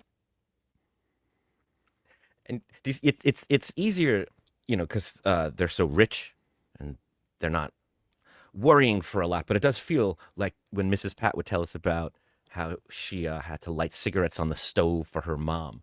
Like, it's their own version of that, even though there's a lot of privilege. It's their own, like, that they knew, and they knew not to fuck it up. They got every detail right. And they all said it exactly the same way, too. And he's making those at home. It's not like they hear him ordering it, unless he's ordering from Daisy, but she would know. Yeah. It's very odd how they all recited that perfectly. Yeah, and a little frightening. Well. But this doesn't make you want to go run out and get Magic Hour, his album of standards? Definitely not. Have you listened to it yet, Adam? A little bit. Yeah, what do you think? What are your thoughts? It's not for me. It's not for me, but the duet with Rod Stewart is also unlistenable. Fair enough. You have the show intro on here. Should we play this? Why not? Okay, this is how the show started off. What's up, guys? It's Brandon. I'm Lucas.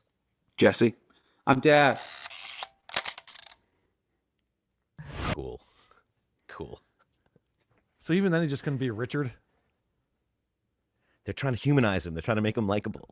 Oh, right. I forgot the mission of this program that we both thought. I want to see him and that older son go at horrible. it. There's something there. I hope they do a show together. It'd be better than him with Drunk Daisy, although not much better, because I do enjoy that quite a bit. All right, let's talk about Bill Burr. So Bill Burr did his Thursday podcast. The Thursday podcasts are so phoned in. It's almost unbelievable how little effort he puts into this. I don't understand if he's trying to scare off the audience. It might be working. There's not a lot of views on these shows. This one has 17,000 views from Thursday, so it's been up there for almost a week now. People are not listening to it. They're not engaged in it. He doesn't seem to give a fuck. He doesn't even start the show in a place where the acoustics would work to record yourself. Hey, what's going on? It's Bill Burr, and it's time for the Thursday afternoon, just before Friday, Monday morning podcast, and I'm just checking in on you. Woo! Listen to me, I sound like I'm in a bathroom. And that just sounded like a fart getting out of the leather chair there. Let me see, does this room work? Oh, this room's much better. I think this room is better. Good stuff, Bill. It's surprising to me that a guy with his talent, a guy who's so beloved or was beloved before Riyadh, would want to dampen their own credibility. There's a whole thing with publicists when you become a celebrity where they are very concerned about how you're presenting yourself to the world and things that you could do that'd be detrimental to your brand. And it seems like Bill Burr is not getting any good advice on this at all. No. You mentioned Tim Dillon. I feel like he puts work into the podcast. He treats it as an art form. I feel like Whitney and Bill, it's just like a DVD bonus feature for their real thing, and they choose not to put any real work into it, and it makes it horrible. And it's the way that most people would interact with Bill Burr. This is what's crazy. Like, you went to stand-up live not too long ago. I saw him years ago. I don't get opportunities to see Bill Burr very often live. So, and he's been in Star Wars and a few things. He, pops up in some shows from time to time. But as far as like interacting or consuming, I should say, Bill Burr, this is where you would go twice a week. Bill Burr puts out this podcast, and it's the worst product possible. Yeah. It's the worst version of him. Why would you do that? He's trying to get fired. It's like me still co-hosting The Creep Off. I'm kidding. It's a great show. Check it out, thecreepoff.com. Adam, what about the anger management issues? I mean, we know that Bill puts out this podcast at this point for his wife, possibly his therapist, because he's trying to convince them that he's cured. He doesn't want to hear the nagging anymore. I can't imagine a show where the host would talk more about not swaying around their kids. This is for the audience of one. This is just for Nia to let her know I'm cured now. You don't have to worry about me, and stop following me into the room to see if I'm swearing it around my kids or not. And so the anger management thing is important to him.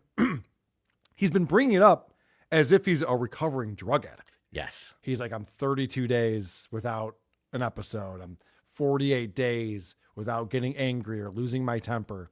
And this episode was disturbing because it sounds like he's falling off the wagon. It always has. This is just the first time he's starting to admit it. No shit.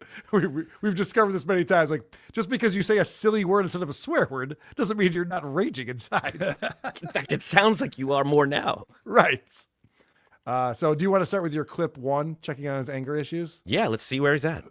And I'm just a guy wearing a fucking pink sweater right now, trying to show that I've changed. Dude, my anger is fucking coming back.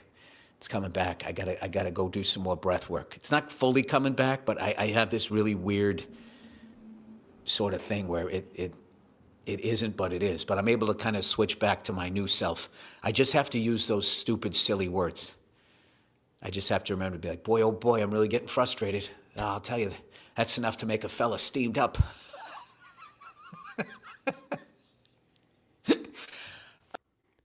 The breathing exercises maybe would be helpful, but the silly words I don't think is actually changing anything. I'm going to choke the fudge out of you. Right. Yeah, right. Yeah. I guess that works on his wife, who just goes, oh, okay, he's being silly. So it's all good. He's red in the face, but very silly red. And I'm going to get choked. When he does it, it sounds very passive aggressive. What breaks my heart is that I think he paid somebody a lot of money to give him that advice. Yeah. I wish it was me. Yeah. I would have told him some dumb shit for a lot of money. Oh, wow. Not the right place at the right time for me, unfortunately. I know you would think of looking at a guy like Bill, like, how can he be angry? What does he have to be angry about? He has valid reasons, he explains here. What was it today? Well, yet another thing got messed up on my house, and I was getting that fixed. The never-ending parade of repairs. When you buy a house that has a lot of character. And what I have to keep telling the person that fixes the house, it's like when you come over and you fix whatever you fix, all the materials that are left over that you overcharged me for, get them out of here.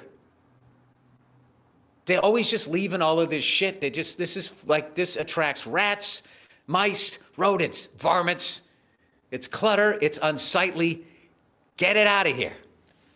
So he had an argument with the contractor, and I get it. I've been there. I understand that. The thing I don't do is bring it onto my show then and be like, so then I says to the guy, I says, clean this shit up, motherfucker. So he's still seething about it. Yeah. He's still pissed. Because it's unsightly. Right. And varmint. Mm-hmm. And he's got to practice his showing up. drums, and he can't when there's all this clutter around. Everybody can relate to that.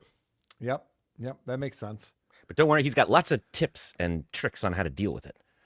What's a good emotional place to go instead of angry? It's a pet peeve. Peeves me. I'm not perturbed. I'm definitely frustrated. I like flabbergasted. That's a fun world to be in, or to be beside yourself.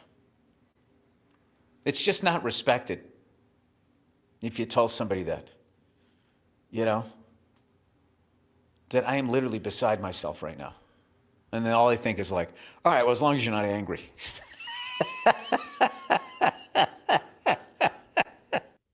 He's working out a new bit.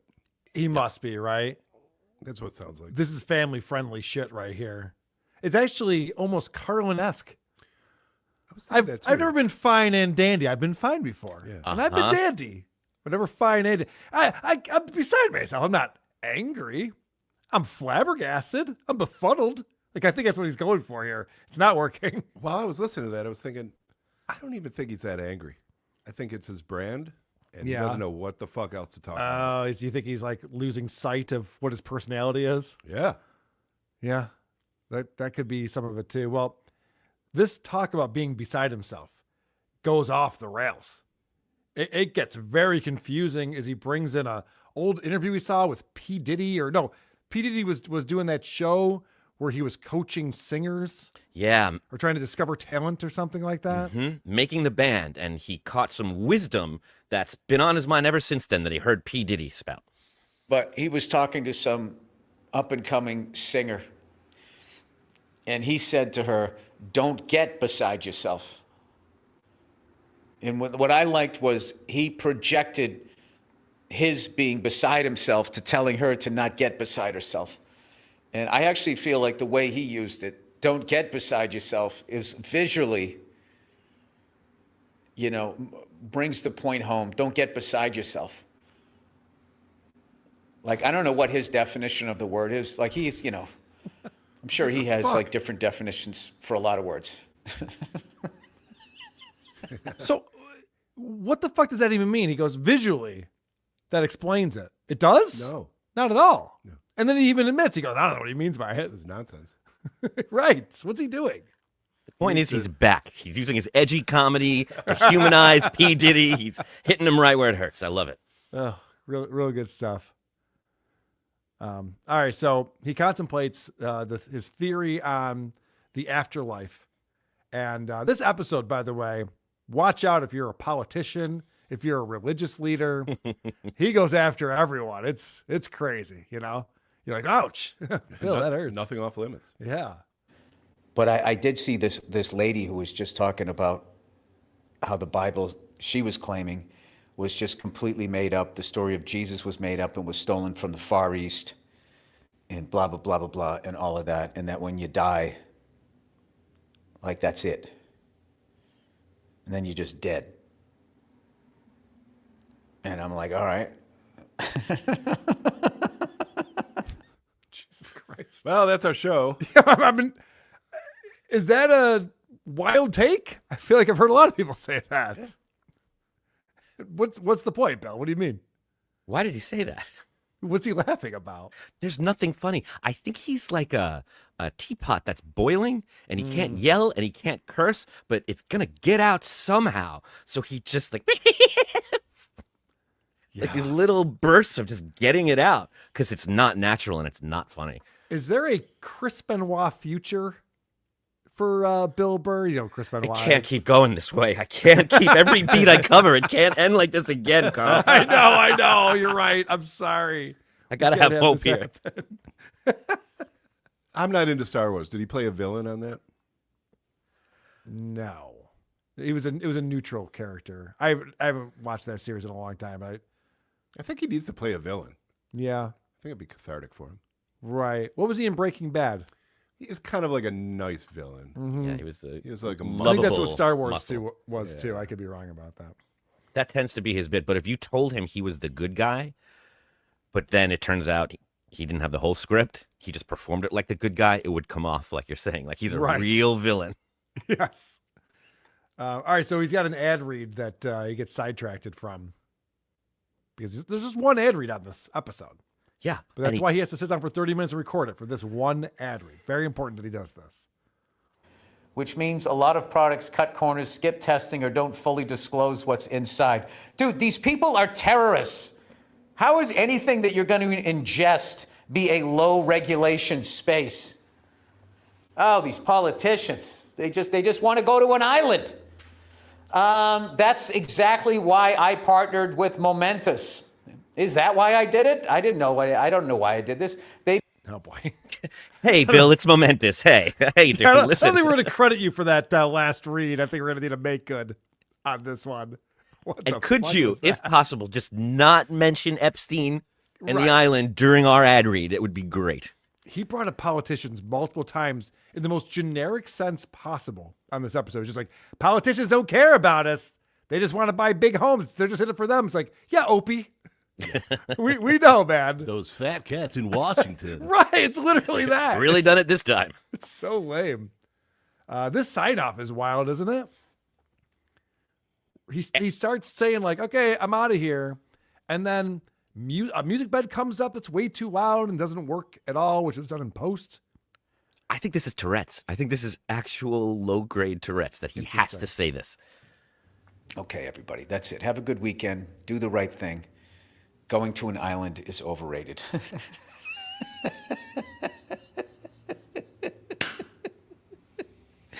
That's one of the truths in life. If you're flying private with a bunch of other white men in suits and you're going to an island, nothing good for humanity is about to happen. All right, that's it. Enjoy the music. Pick.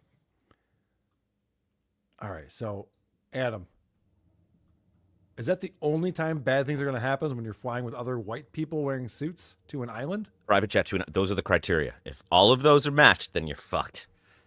Aren't there other scenarios? You can't change the body of land. It has to be an island. See, if it was Okay. an Arabian peninsula, that wouldn't count. Yeah, what if there was like, I don't know, people who are brown? Nope, on the has to be plane? white on white. That's it. Okay, white suits, island. Private plane. It's amazing how everything the Bill does is fine. Yep. Even though he is one of these awful white people, he talks about the white people a lot in this episode and how horrible they are. It seems to be a topic of conversation with Nia, which is why it's on his podcast, reminding people that the white people are bad. In fact, I don't know if you guys realize this, but Kid Rock did a halftime show. It was the alternative halftime show, Turning Point USA put it on. And, dude, if this is true, I've lost all respect for Bob. By the way, when I was watching the Super Bowl, I was not aware that simultaneously there was a white supremacist optional halftime show.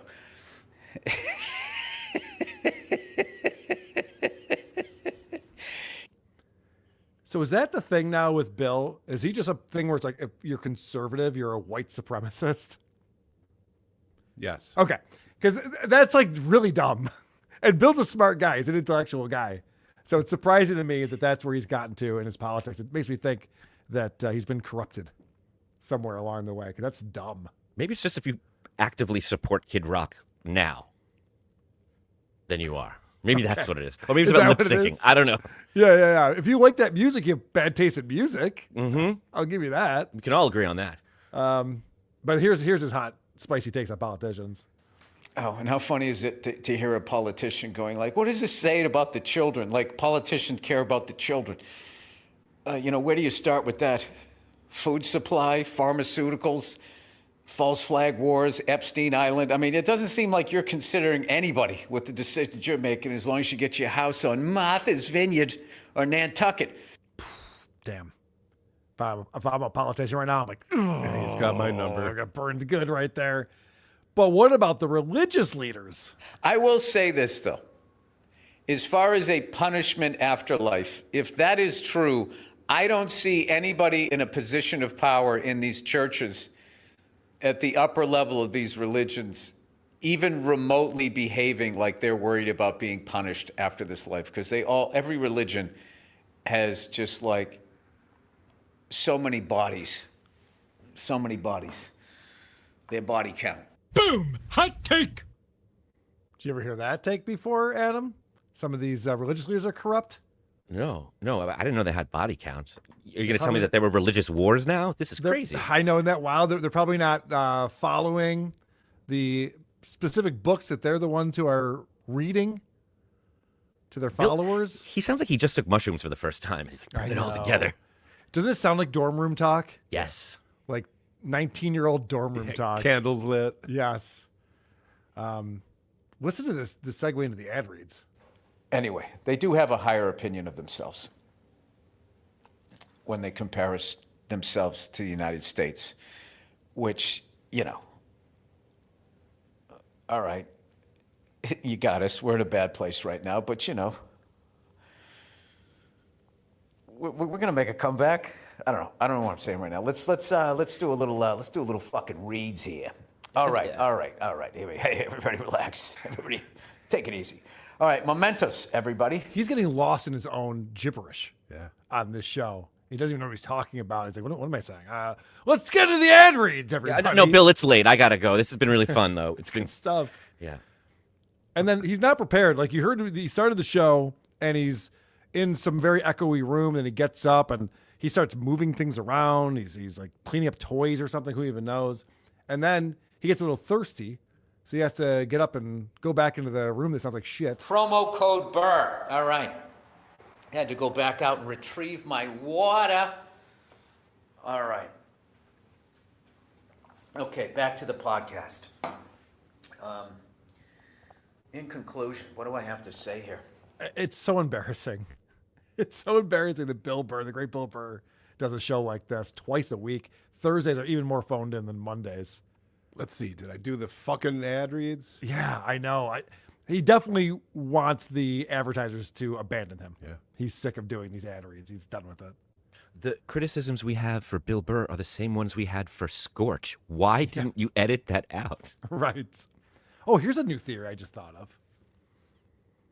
Could he be sabotaging his income because a divorce is imminent? And if he shows less income coming in, then there's less alimony and child support to pay based on that. Guys have done this before. Oh, yeah. This wouldn't be the first time that a guy would think to themselves, what if I started making half as much money? Yeah. And then, after I get the divorce, I crank it back up again. Yeah, I'm just doing charity gigs now. Right. I have a feeling maybe same with Whitney. The podcast was always just this secondary thing that was for the fans, and they put all their art into their stand-up or their TV stuff. Now that he is mad at the fans, or he thinks they're mad at him, or Whitney doesn't trust the fans, that thing starts to just become awful and full of hate and confusion, and it comes off really poorly, and they're scared of it, and they don't want to do it because it reminds them of all that shit. Having meetings in Hollywood makes me feel good. This sucks. And there's a lot of second guessing too. You can tell what's going on in their mind is like, people are going to criticize that I just said this, or they're going to say that to this. And they start arguing with themselves before the comments are even in the comments section. Which again is Stuttering John karmic stuff. Like every time they say something, they hear that voice in their head and they're responding to it, and we just should stop listening. It's bad for you. It's bad for you reading all these comments, I'll be honest. Adam, we've been talking a lot about Bill Burr's percussion playing. He is a drummer. He talks about it all the time. And he hangs out with his buddy. It was Dean Del Rey, who came from the rock world. And now Dean Del Rey is his opener. And apparently, because he's been talking about it on the show for a while, he had this gig coming up where he's going to be playing drums with Dean in front of a live audience. I have not watched this, but Adam sent me over a clip. Can you play it if it's a cover song? Yeah, of course. Okay, great. I can do whatever the fuck I want. I make the law around here. Right, just kidding, YouTube. Just kidding. We're cool, right? Love you. Terms of service. Love you. Love the platform.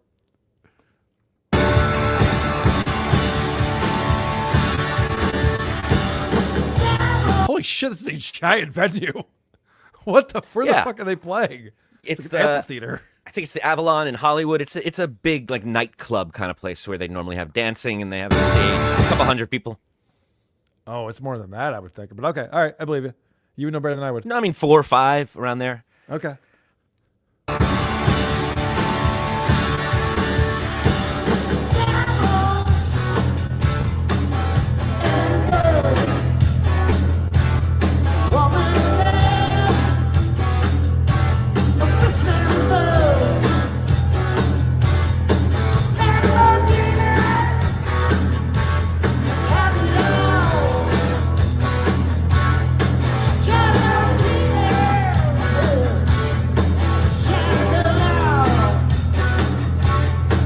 It's not his fault he hasn't done anything or played a single fill or anything else. Yeah, this is in that whole time. Deep AC/DC cut. Yeah. Dog eat dog.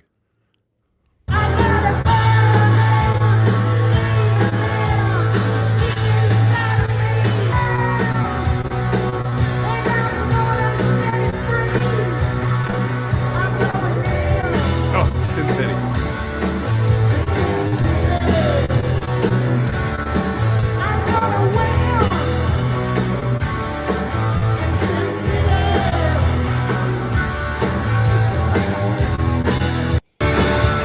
Imagine playing that level of drums and talking about it as much as you do. I know. I do show.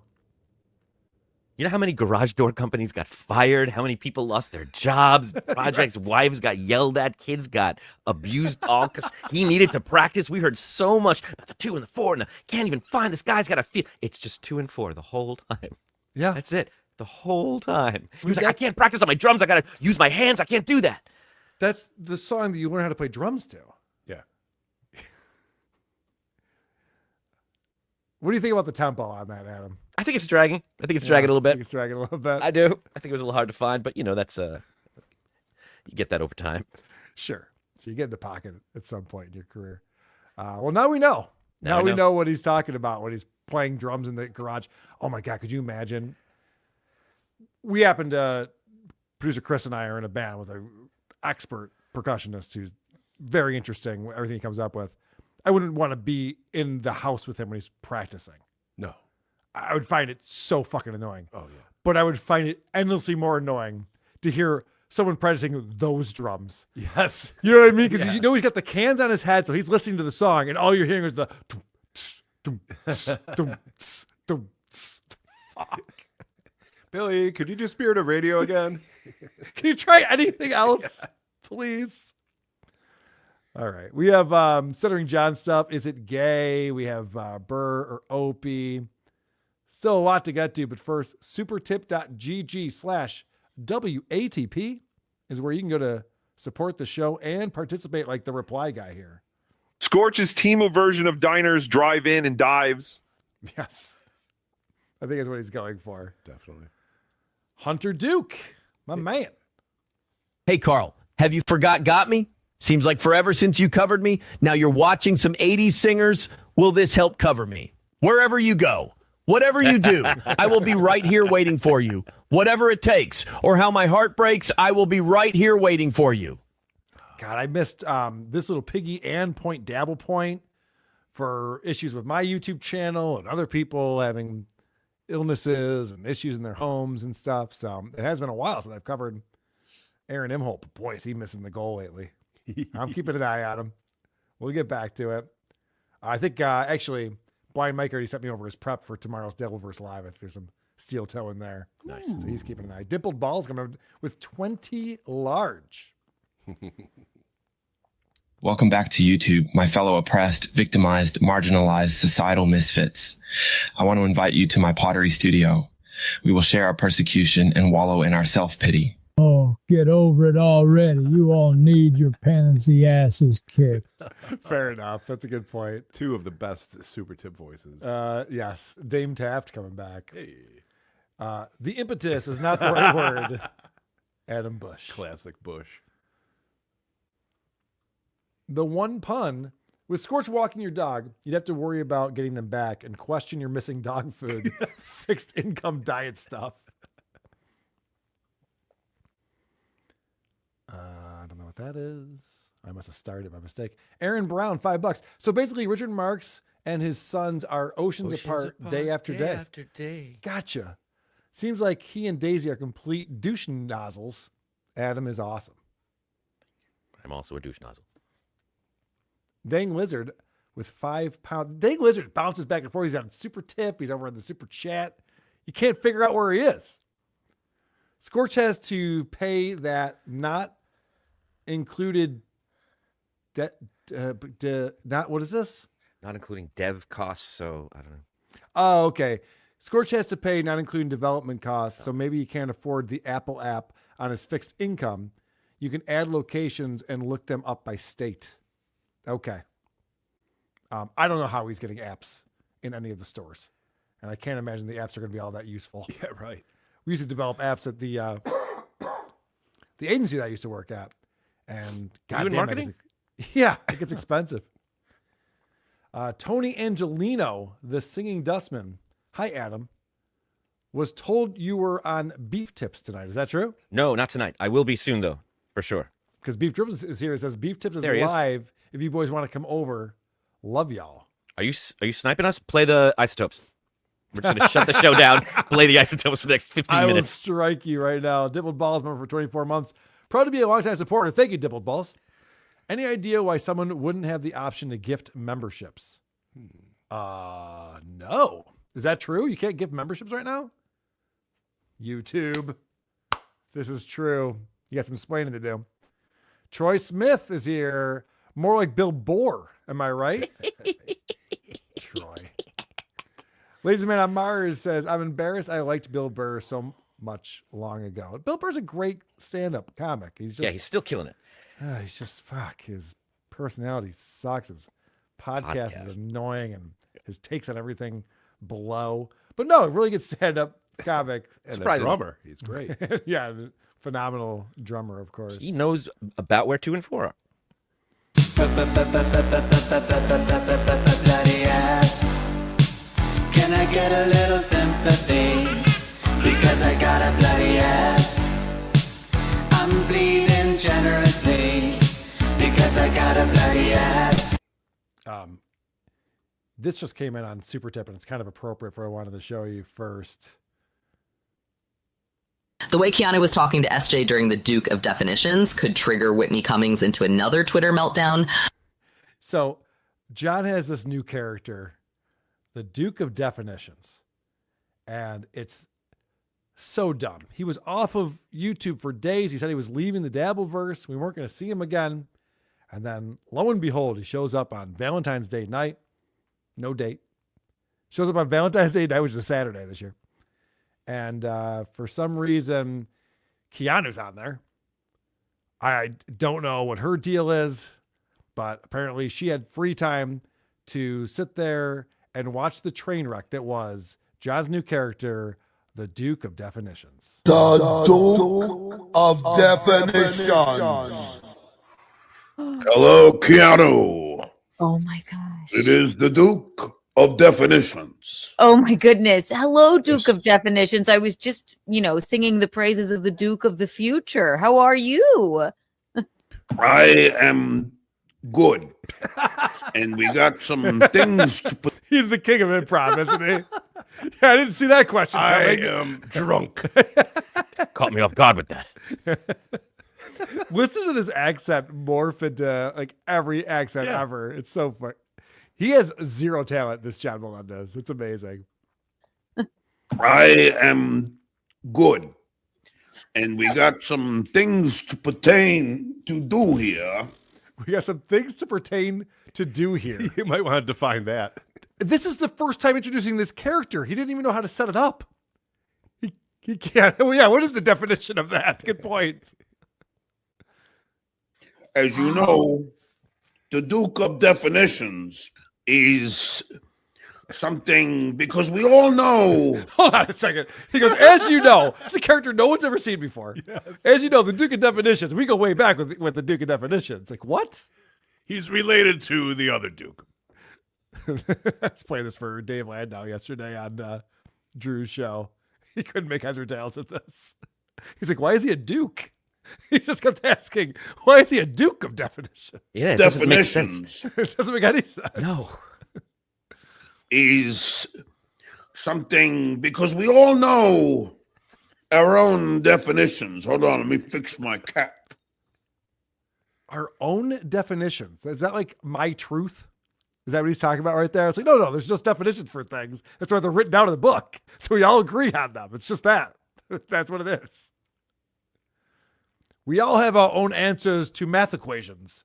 No. No, we don't all have our own. There's one right answer. There's just one. Sure. This is the Duke of Definitions. See, the Duke of Definitions has the capability to change things. To play with his toy. He's got a stupid crystal ball in front of him and changing the color of it. And he's like, yeah, I must know definitions really well because look at this, purple, orange. I'm magic. The turban is cutting off circulation to his head. He's getting bright red. He's never looked worse. Change things at will. That's magical. Keanu, what are you doing? Why is she playing along? I mean, we played the clip months ago where she's like, I have to talk to John like it's a kindergartner. This is a prime example of that. Will. That's magical. Oh my gosh. And your turban looks sassy. I love it. What is she doing? I understand he is brain dead. Yeah. What is she doing? Okay, never mind. I just answered my own question. My bad. So John has this bit. I'm only going to play a couple clips. People have covered this to death. It's fine. But John has this bit where he reads a term, and the term could be pigs in a blanket, or it could be whale watching, or in this case, it's Meals on Wheels. And I don't know who told him to do this. Probably Vegas beer sales. I don't know if they're fucking with them or what. But you'd think a definition would consist of words. Dictionaries, oftentimes, are filled with words.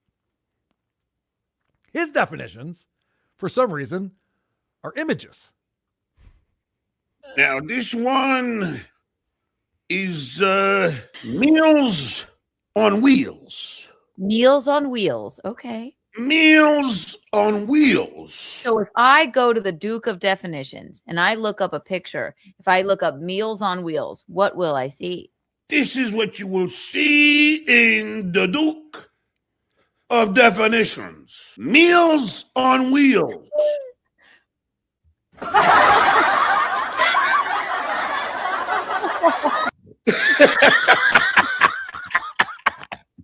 Is that would be is that Quadfather? Quadfather, but yeah.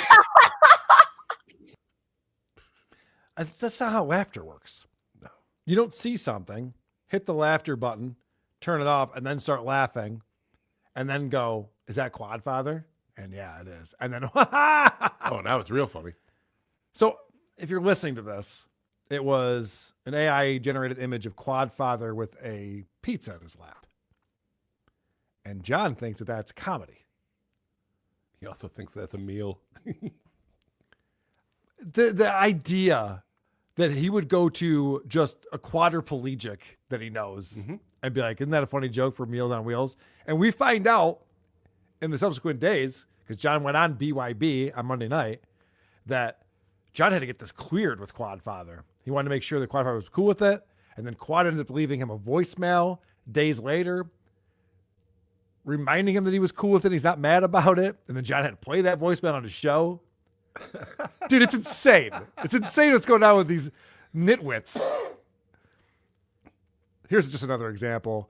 What John forgot is that he's doing Duke of the Dabbleverse, or I'm sorry, he's doing Duke of Definitions. Yeah. Right, not Duke of the Dabbleverse or the Dabbies or whatever award show, Dukies, whatever he thinks he's doing. All of a sudden it turns into one of these award show categories out of nowhere.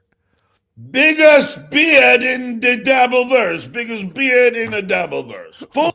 Why would that be in your definition book? Yeah. Is he French now? Yes. I believe he just turned French. And the nominees are... right. Yeah. Biggest beard in the Dabbleverse. Biggest beard in the Dabbleverse. Biggest beard in the Dabbleverse. Full beard. It says. Biggest beard in the Dabbleverse. Full beard. Full beard. Full beard. Full beard. What is going to happen? Beard in the Dabbleverse. Oh, I didn't do that right. Hold on. Happens to the best of us. Full beard. Full beard, biggest beard in the Dabbleverse. Hey! I knew it. I knew it. Okay. So there's a photo of my wife. Now, the joke here, the reason why Oh, John's that's your cracking wife? Up, yeah. I know. The reason why he's cracking up laughing is because John's saying that I'm a homosexual. What John is saying here is that I'm a gay man.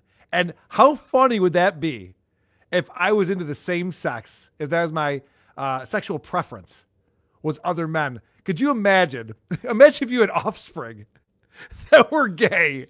Could you even picture that? Like, let's say you had 3 kids and 2 of them turned out to be gay. Would that be the funniest thing ever? That's something that you could like make fun of a person for forever, right? Oh yeah. Because that's wild. I mean, John thinks it's hilarious that I'm a gay person.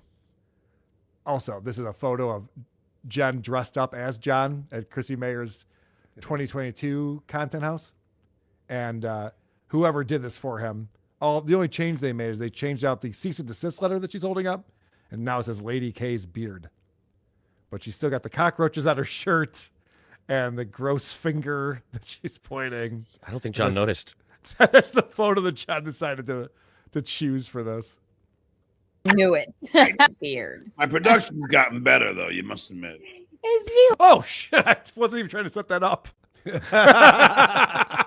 My production's gotten better. You must admit. Good stuff, John. You're killing it. Holding something that says, "Hi, I'm Lady K's beard." Yes. Fabulous. I was there in that picture. There was actually Anthony Cumia in that picture. But yes, you were there at the content house with us. And look at where you are. Look at where you're now. Hanging out with Stuttering John on Valentine's Day with his Duke of Definitions bit. Watching Kiki's amazing here because she doesn't know when to laugh. She doesn't know what the joke is supposed to be, so she has to have her face kind of at the ready to laugh, and she just ends up holding it there for long periods of time and then laughing at the wrong place. It's a lot of work. It's exhausting. When I was watching this the other night, I was like, this has to be exhausting. And at one point, John does white noise, and he just shows a photo of Anthony and Missy. And Keanu's just like, I don't get it. She's not, she's like, I'm trying to mend that fence. What are we doing? Why are you bringing that up? She doesn't pick up on everything, but she did pick up on later in this episode how, John thinks this is a date because it's Valentine's Day, and she shouldn't have said yes because it led him on. Yeah. And any of his attempts to she was very clear about and it was like being with a senior citizen or a grandpa who thinks it's a date and you have to kind of just pet and move on from. And I will say that this was my date night. So I appreciate the Duke coming back to YouTube because Jen and I, we sat up and watched the Duke of Definitions and laughed at John, not with him, at John the entire time. It was almost too much fun. All right. Fast forward to, that was Saturday night. Fast forward to Monday night. And John shows up on the BYB podcast hosted by Quadfather. And Quadfather did a thing here. He's trying to get a viral moment. He's very good at this. Get some people who are at odds with each other from the Dabbleverse on the same show and watch the magic, watch the fireworks. And so John's on the show and Tookie shows up. Tookie's coming in hot. He starts saying, I'm afraid of meat. And no offense, I'm a stutterer growing up in North Massapequa, Long Island. Hey, drunkie, let's go. When are we going to box? Hey, father of pussy boy, when are we doing this? Come to Hackamania, pussy boy. Oh, wait, that's your kid. You're the father of pussy boy. Let's do it. All right, Quad, I'm not going to let Did you ever talk to your kid about how cervical cancer kills 0% of men? That is true. That's a fact. That's a fact, Jack. Let's go, pussy boy. Tookie, Pay Tabber the 7,800. Apologize. You owe Tabber 7,800. Pay your boat. Your mom should not. What? Apologize to John. I will not apologize. How dare you? Okay. So John's being confronted with all of these things about his trans son and the fact that he allegedly owes his attorney money, who's decided to no longer represent him in his lawsuit, and the fact that he just stopped making payments on a boat that he took out a loan with his mom's name for. And so, Tookie's throwing all these things out there. And John is shutting down. He has decided I'm not going to get into any of these arguments. So he just stops talking. He just taps out immediately. I am going to fight for the Turner children. We're doing it, John. Anyway, so Quad, was there any other questions you had for He's me? out of breath from speaking. How's he going to last in a ring? Let's go, John. This comedy is killing me. This is the funniest thing I've ever feel pain. seen. He's so drunk he can't even process what's happening. He's amazing comedy. Hey. So Tookie is coming in hot, very funny, obviously talking about his youngest son, Oscar, changing his last name to the stepfather's name, Turner, bring up a lot of things that are hurtful to John that we know bother him. And John is like, oh, that's so funny, and just shutting down completely. Do you guys recall when John ambushed one Shuli Agar at a SiriusXM event in LA, and John was drunk, and he goes, don't you think it's funny that the guy who coined Jump the Shark now works on a show that jumped the shark? And what did Shuli do? Didn't respond. What a pussy coward, Shuli. Run away. Run away. Run, Why couldn't he address that? Run. Yes, he put that music in and everything. He's called out Shuli for that for years for doing that. And now Tookie, who, let's remind everyone, John wants to box. He offered Tookie $500 to fight him in Las Vegas when we're all there for Hackamania, April 10th through the 12th. Hackamania.com for tickets, promo code WATP, save 10% off. Be there for it. He offered Tookie $500 to fight him. And the reason is because in Atlantic City a couple of years ago, Rocco got a question in about whether his daughter's ever queefed in his face, or his son, I'm sorry, has ever queefed in his face. And that was so offensive to John and so hurtful to his family that he's like, I'm going to beat this guy up. But John is constantly bluffing. So John's like, I'll fight you. And Rocco goes, yeah, all right, I'll do that. And then Patrick Melton gets involved and goes, yeah, I'll fly you out. I'll put you up. $10,000, whatever you need.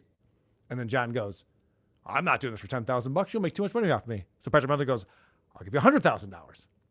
I promise you. Come out here, fight Tookie, $100,000. And so John's bluff has been called. And the fact that he was fighting for the honor of his kid and his family who don't talk to him and want nothing to do with him, that whole thing's out the window because now Tookie comes in and says way more offensive things to him over and over again.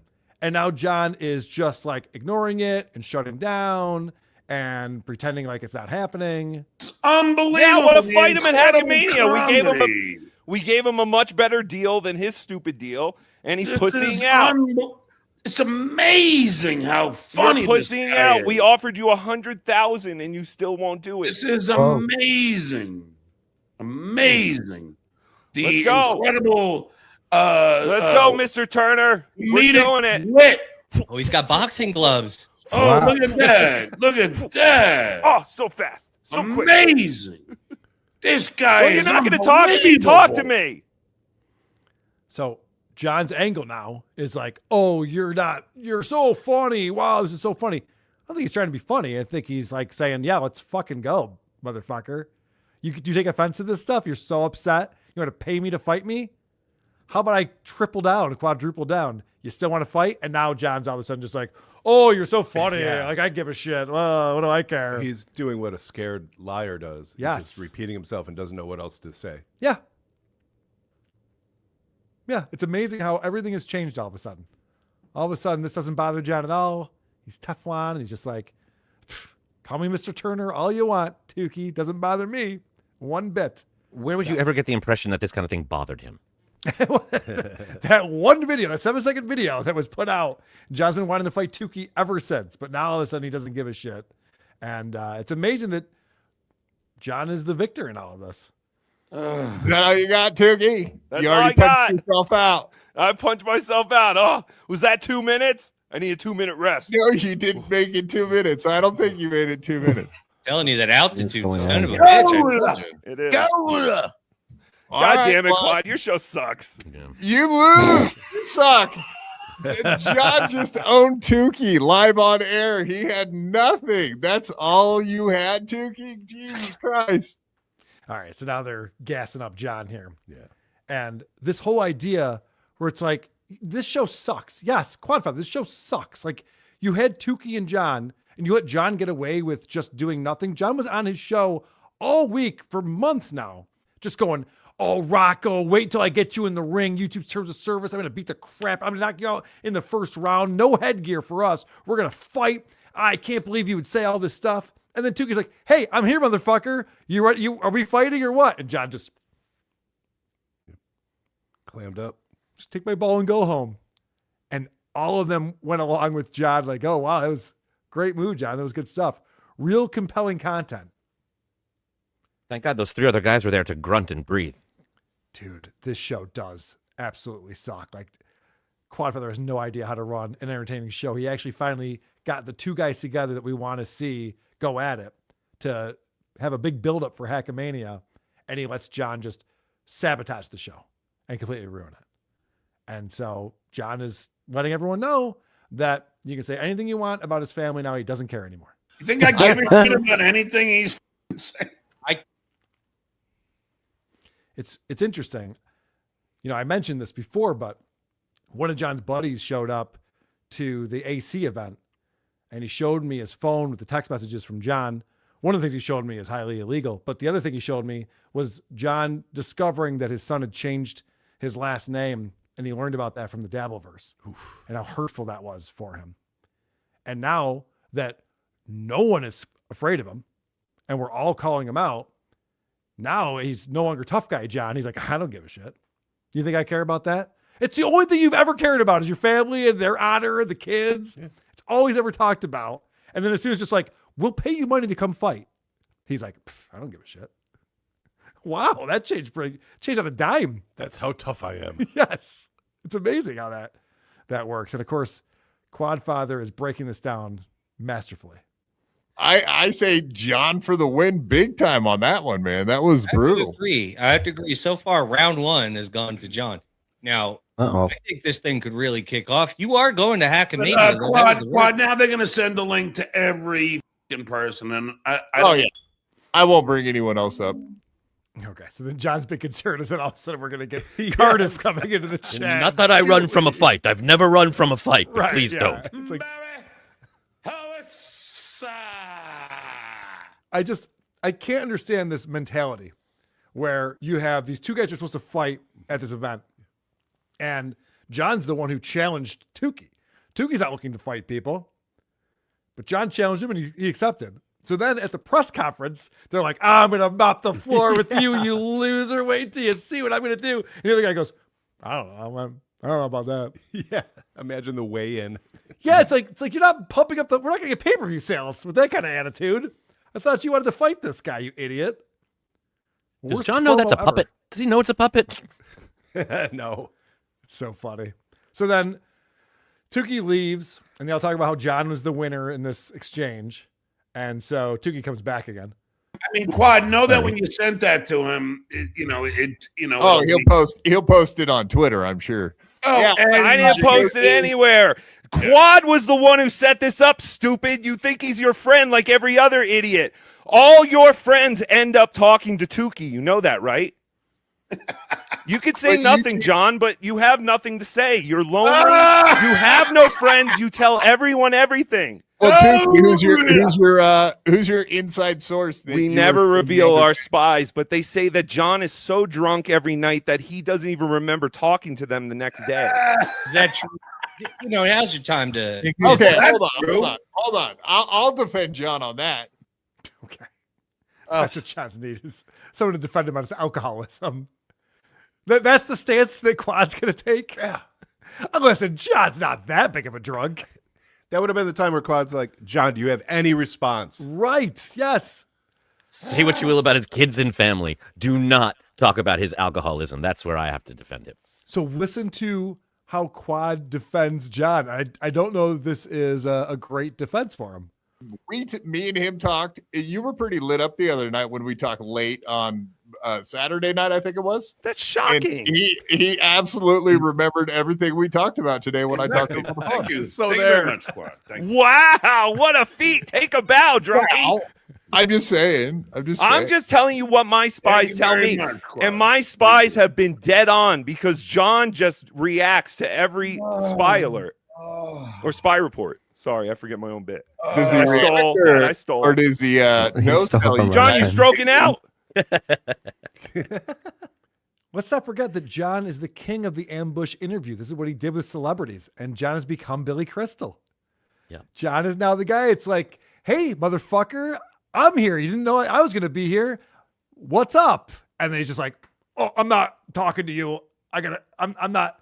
And he didn't leave the stream. So that's his big victory is that he sat there and went, who cares? Quad's defense. We just talked on the phone the other night. John was wasted. Do you remember what we talked about? Yep. All right. Well, good call. Then he's fine. This is great. Tookie explains why John reveals all of his secrets that eventually come out, and we know all this stuff about him. This is exhausting. Take a sip. Take a sip. You got the shakes. Take a sip. This is exhausting, Quad. I know, existing, right? It's very hard. That loneliness, John, loneliness. That's all it is. We understand why you can't leave us. It's the loneliness. and we benefit from it because you can't help but find any Anyway, new J-Mo, how relationship. you doing? All right.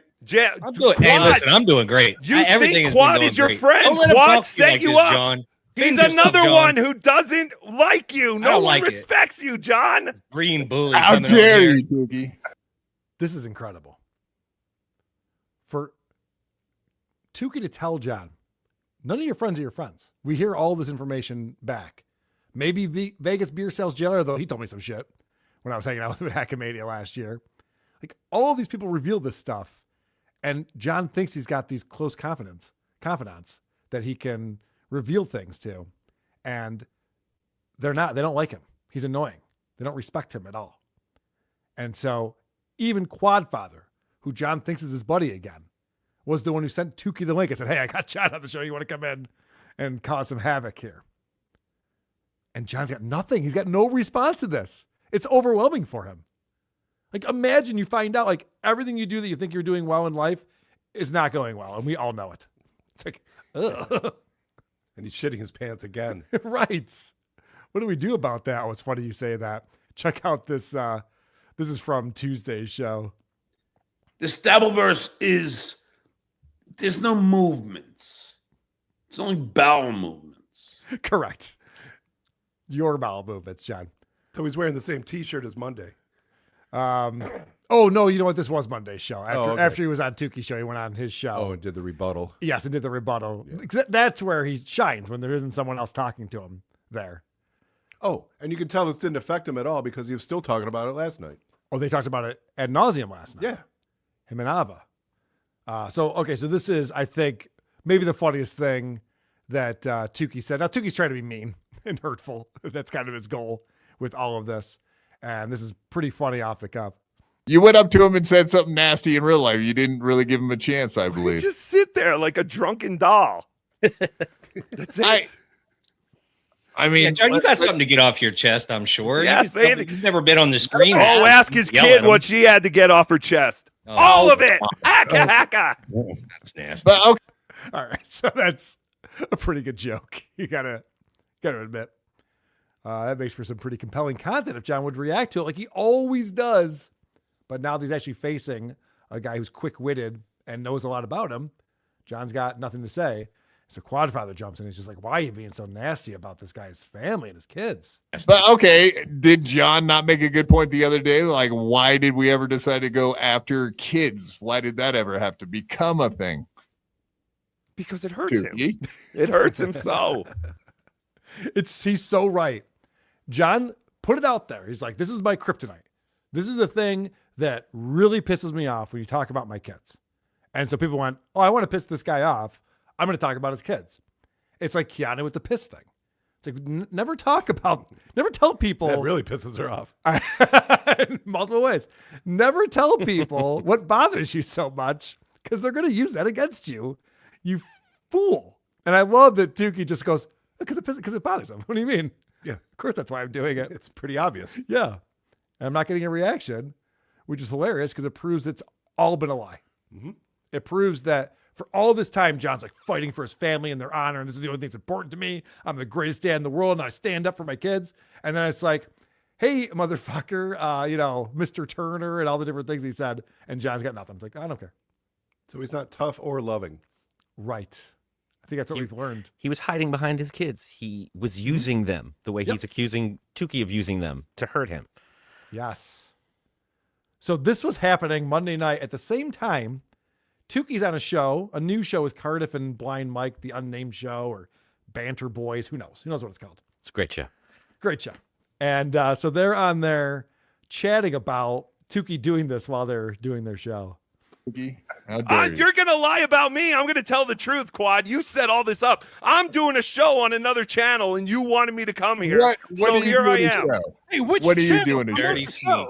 Very important. It's called Hollywood Banter Boys, type and it's show Mondays stuff. at 8. Yeah, not even a plug, Tookie? Yeah, I didn't even think to plug my own show. All the eyes are on Stuttering John on BYB and not a plug? Electric Shock OJ would have been trending nationwide.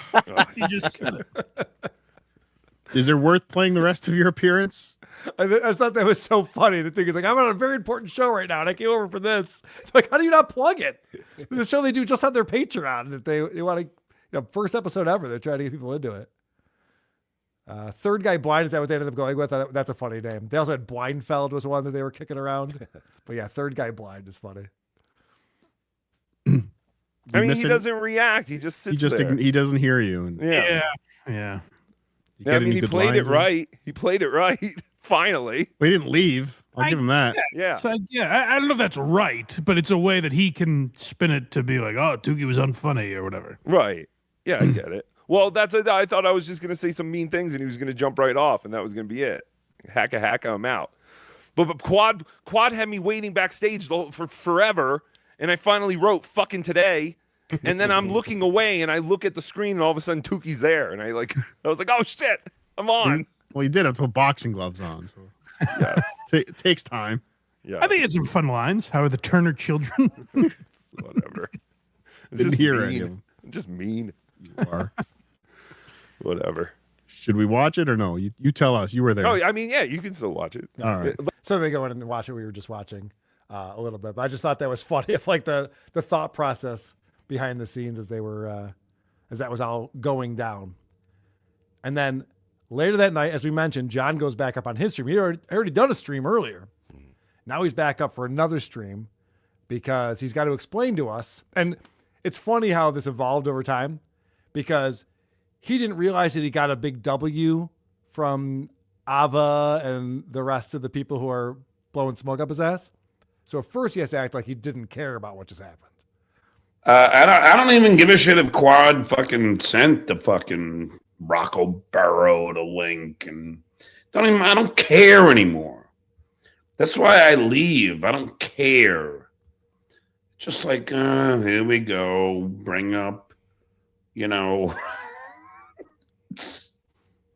nonsense. So he goes, I don't care about this anymore. Bring up nonsense. None of it's true. It doesn't bother me at all.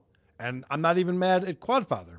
Fast forward the next night, he's no longer talking to Quadfather. He played a voicemail that Quad left him on the show to out him. He's like, I don't think I should play this, but there it is. The thing that John is so upset about, playing a voicemail, playing an illegally recorded taping of someone. John has no problem with it with Quadfather. And this whole pivot of like, I don't care about my family or being disrespected is so wild that thank God Ava comes on to correct him and let him know what really happened so that he could feel better about it. Well, John, the consensus is in. Like, you won. Like, you smoked Tookie. Like, if you just, it was fascinating. You just sat there, just let him go, and then after like 10 seconds, he had nothing to say. Like, yeah, he had like all these, like, he tried to bust out the hits. Then everyone in the chat was like, Stuttering John wins. And it's not like everyone's always so favorable to you in the chat. And then he comes back, and then he just flames out again. You stood there and whipped his ass, but dude. And I didn't have to really do anything of. No, you smirked at him. You're like, all right, go ahead. And he had nothing. Oh, look how happy John just got. Oh, I know. He's so thrilled. He's like, wait, you're saying I beat? And everyone else was saying that too? I'm the winner in this exchange? He didn't know what to do with his hands. He was so excited. Yeah. He's like, wow, is that really true? I'm the winner? So he thinks that he won by not reacting. And that was the answer all along. That was the reason why the Dabbleverse exists, is because of him reacting and overreacting. And if he had not reacted to WATP, this wouldn't have started. That's right. And so it took him 60 years to finally realize, what if I just don't say anything back as he's saying the most hurtful things possible to me? Then maybe he would look like he's the monster. I'm confused about one thing. He says, that's why I leave, because I don't care.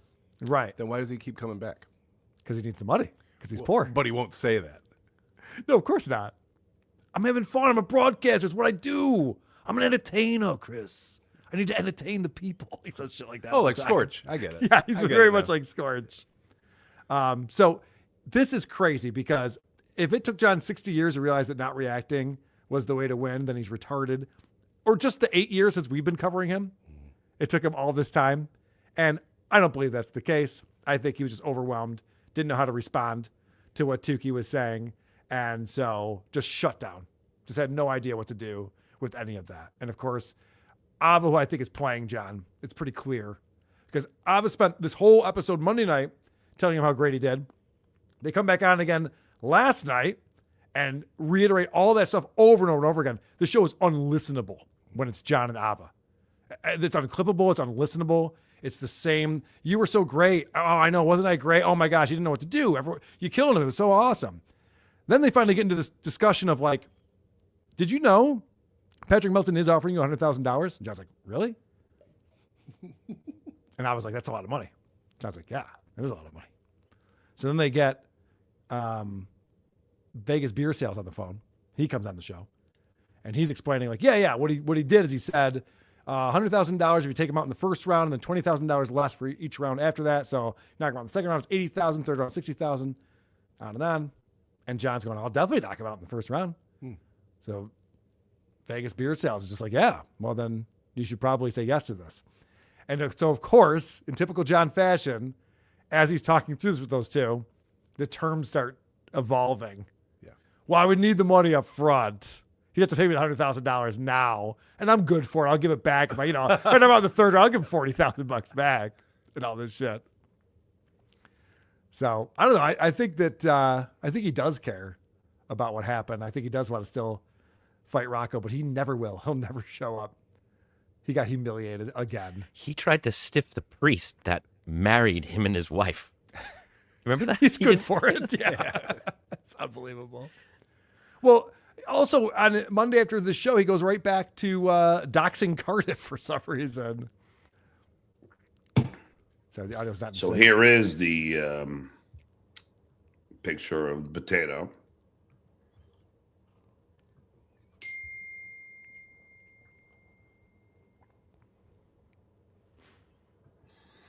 And there's the potato.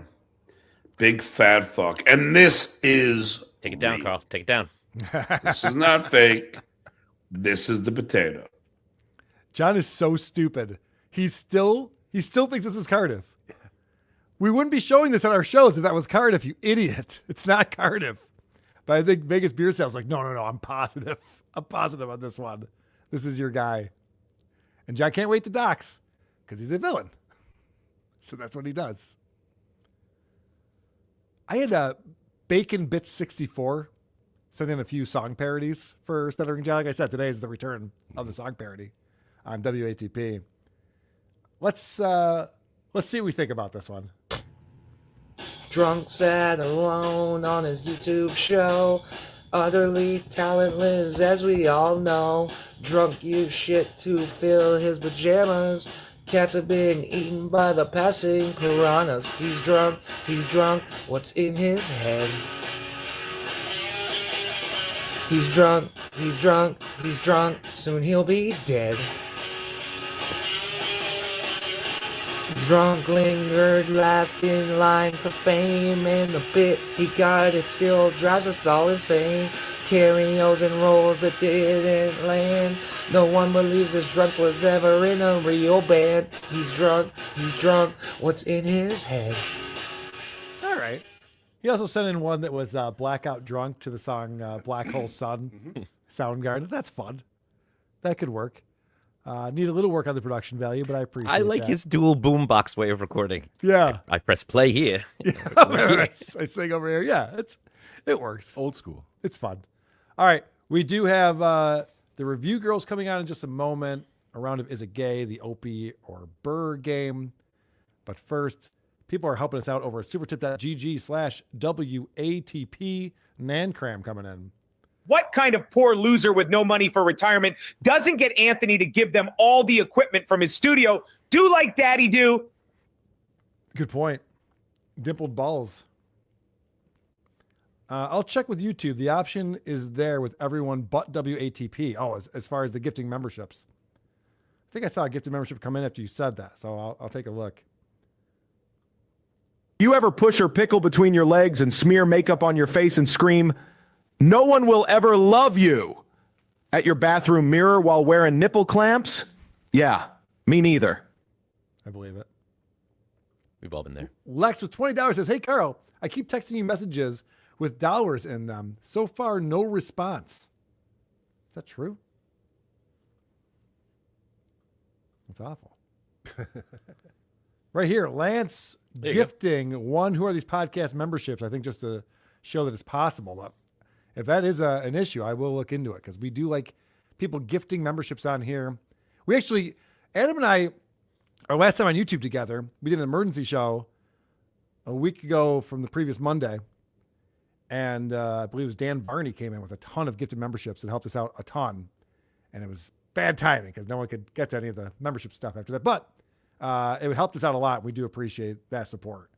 It also helps people find our bonus shows and the Saturday shows that we put out behind the paywall.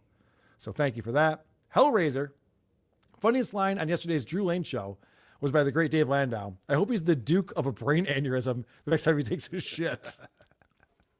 That is what he said, which is not normally mean, that Dave Landau, so it's funny.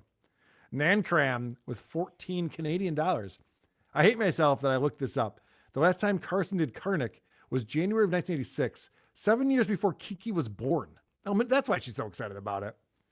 What an original character that is. It's all new to her. Yep. Laziest Man on Mars. "Whatever comes of Stuttering John, I hope it hurts a lot for a long time." Is that what he says? Yeah. All right. Clueless Boomer says, "Nice to have you back on YouTube. The Dabbleverse abides." Thank you very much, Clueless Boomer. It's great to be back here on YouTube. Didn't feel comfortable in my new home in Rumble. Something was off. The bed was too firm. It was drafty. Smell. There was a stench. Gordy Shumway says, "This is so awesome. I forgot Tookie was a puppet for a second." Tookie was great. Laziest Man on Mars. "Never leave Delusionville, Ava. Never leave." I think Ava's playing, John. I think once it's all revealed, it's going to be very devastating for John Melendez because there's no way. I mean, Ava's not a real person, obviously, but there's no way any of the things that Ava says or does can be legit. It's too ridiculous.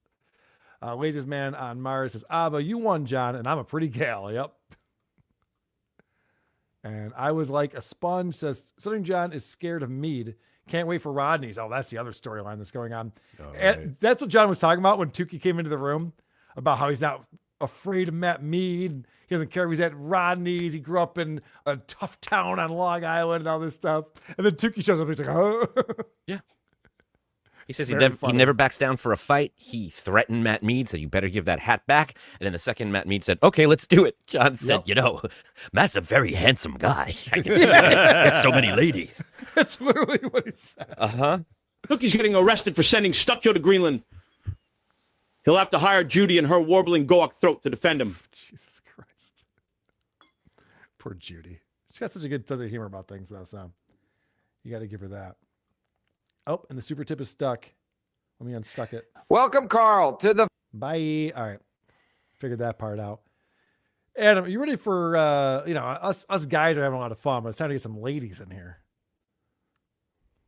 I'm talking about Megan, our review girl. What's up, Megan? Hello, hello. And, of course, Annie is with us as well. What's going on, Annie? Oh, hello. Oh, hello to you. The reason why I brought you in an abnormal way. Now, normally I would set up Megan's game, and then we come back, and boom, there we all are, ready to play it. But Megan sent me something. We didn't do an Opie segment today. And Adam, you informed me that since Alex Stein was on last Wednesday, Opie has not been streaming at all. No. What's He's that been all about? Keeping his channel active by posting older stuff like he normally does, and a lot of it, but he hasn't done a show. I had a quick little correspondence with him where I offered to be a co-host. He asked me if, he says, "Is this you?" And he showed me a report of that I had, I'm the devil of the Dabbleverse. I had tricked Ron and I pretended to be Anthony. Like, he's like, "Is that you?" I explained to him I wasn't all of those things and I never heard back. And he hasn't done a show. Did you scare Opie away from us, Adam? I think a lot of things did. I don't think I helped. Well, I don't know if this is going to help anything, but this is from Annie's YouTube channel. Okay. The last big thing is last week there was an emergency episode for Opie He apparently basically fired Ron, his co-host. And here is my public reaching out on behalf of me and Megan. Yes, Megan, I'm dragging you into this. Ron, would you like to do an interview for WATP? That sounds cool. We could set that up. You know, let me know. That sounds like it'd be really fun. I'm sure we could get your side. But it's out there. Love it. It's out there, Ron. We're looking out for there. you. Come join us. Interview with the ladies of WATP. I think you would enjoy that. I think he would. think I so. think that's a good invitation that he will think about. All right. So we're going to play Is It Gay? This is the game that Megan puts together for us each Wednesday. And normally we play the stinger that we have for it, which I love because it's like the weird science song that Scorch uses. But Dame Taft decided to put together a new theme song for this show. Hey, is it gay? Is it not gay? That's the trick of the game. You have to reach deep into your inner homo. Adam lends a touch of class. Megan, show us that ass. And I'm asking you once and for all, is it gay, Carl? It's so ridiculous. He always chooses songs that are way out of his range. But I love it. It's fun. All right. You know how to play the game. We're going to listen to Aaron Himmeltz say some dumb shit. And then we got to figure out if he thinks that dumb shit is gay or not. Round one. Uh-oh, do I have the wrong link here? Maybe I have the wrong link. Let me try that again and hope this time that it works. The Duke of Definitions. There we go. That's all they're doing is How do you rubbing do the- curling? the How do you little do brooms. curling? Now, how do you brush the curling ice? Like this? Yeah. Or is it right like that? Well, they do it sideways. Some of them. Like that? Is that how you do the curling? Imagine in your hand you have a salt shaker. Okay. Yeah.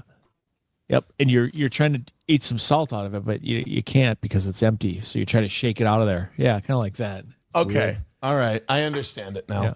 I get what you're trying to say. Looks like he has some experience doing that. Jesus Christ, he's chugging hard at that cock. If you're watching this on video, was that gay? Oh, okay. Just what we just watched. Was that gay, Adam? Yeah. Carl? That looked really gay. Chris? Pretty gay. Annie? Very gay. How gay was it? Boy, if you're only listening to this on audio, you're missing out. You are missing out. You are missing out. missing McBuster said, Oh, come on, Aaron. What a misdirect. Because he didn't do it. Or because he's Yeah. the one who did it. That's why I don't think we got the pleasure of him declaring that gay. Well, But we were right. we all missed on that one somehow. Round two. can you explain this to the American people? Why is this Japanese? God damn it. Why do you send me Jap shit? Jesus. Oh my God. That just came out of me, didn't it? Holy fuck. That was very yeah. I could have just said Japanese. It wouldn't have taken me that much longer to say it that way. But here I just said Jap. My God, I'm sorry. Anyway, let's get back to this Jap shit that somebody sent us. I don't want to translate. The Dow is over 50,000 right now. So you just put the 50,000 Dow meme in Japanese. Guys, you should know this by now. Is anime gay? Annie? Oh yeah, it's gay. Chris? No. Carl? I know what you mean, Chris, but I have to go gay on this one. Adam? It's gay now. I got to be real with you. Anime is gay. Yes. All right. Yes, it is. He couldn't resist. He couldn't resist on that one. All right. Round three. Some of us are on the board. What's the domestic abuse rate amongst these slap kabiddi guys? You're probably good at it. I mean, I'm just kidding. They're all from a Muslim country. They don't have rules against domestic abuse. Slapping your wife is considered training for these guys. Yeah.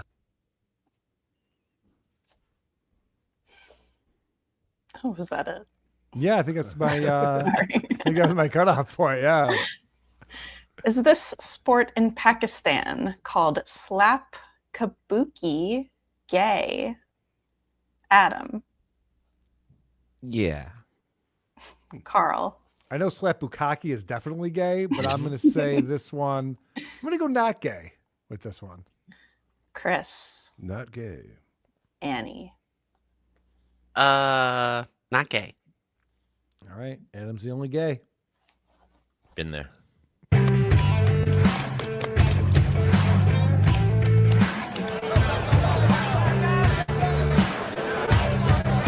Boy, for a country that's outlawed homosexuality, this really is gay as fuck. Okay.